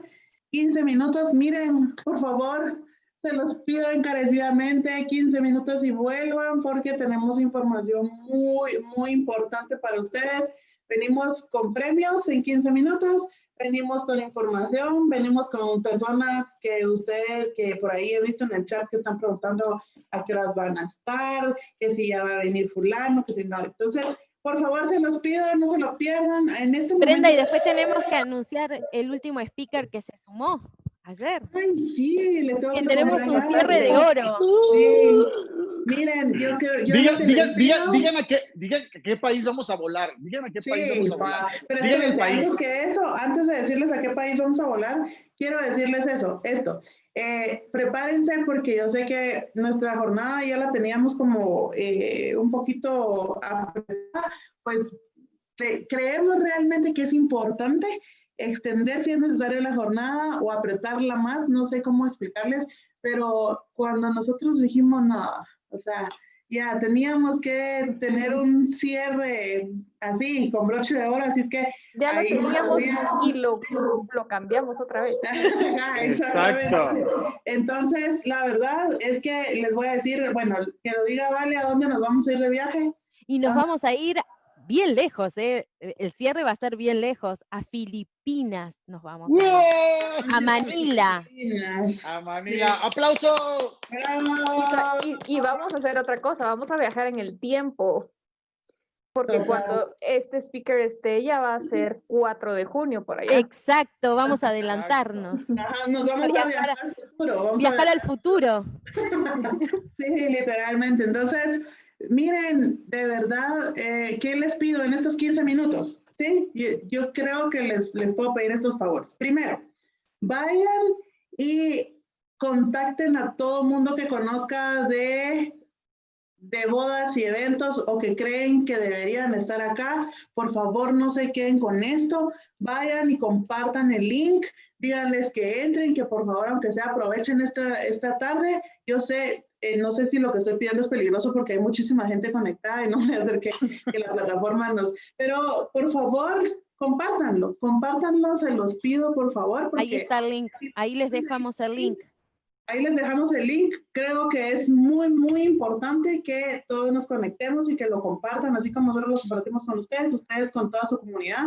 Mándenlo a los grupos, díganles que entren porque estamos aquí y que vamos a hacer cosas así súper grandes. Esa es una. La otra, que vayan a comer, que vayan al baño y que no se despeguen acá, que preparen su vino, su cóctel, su cerveza, lo que sea. Vamos a tener a una DJ ecuatoriana que está de verdad muy buena. Y vienen muchas sorpresas, vienen regalos y vienen demasiadas cosas. Y empiecen a ver dentro del chat a quién van a poner como influencer de hoy en la tarde. Exacto. Exacto. Chicas, yo les tengo una pregunta a las 4. A ver. Acá estamos. Listo. La pregunta es para ustedes 4 y con una palabra definan este Bridal Week. Comenzamos con Valeria. Emocionante. Brenda. Sueños. Gaby Bueno. Familia. Gaby Maldonado. Ay, se nos fue la Gaby. Gaby, Pobre bye, Gaby, no la bye. dejamos descansar. Inspiración, aquí estoy. Inspiración, Alfred. Inspiración. Y para mí, este Bridal Week ha sido felicidad. Todos estamos Uy. muy felices. Gracias. Les tenemos sus 15 minutos. Y recuerden estas palabras porque les pueden dar también premios. Bien. Gracias. 15 minutos. Descansen. Voy a poner un poquito de música. Ah, no voy a poner música que después nos corta el video YouTube. Nada.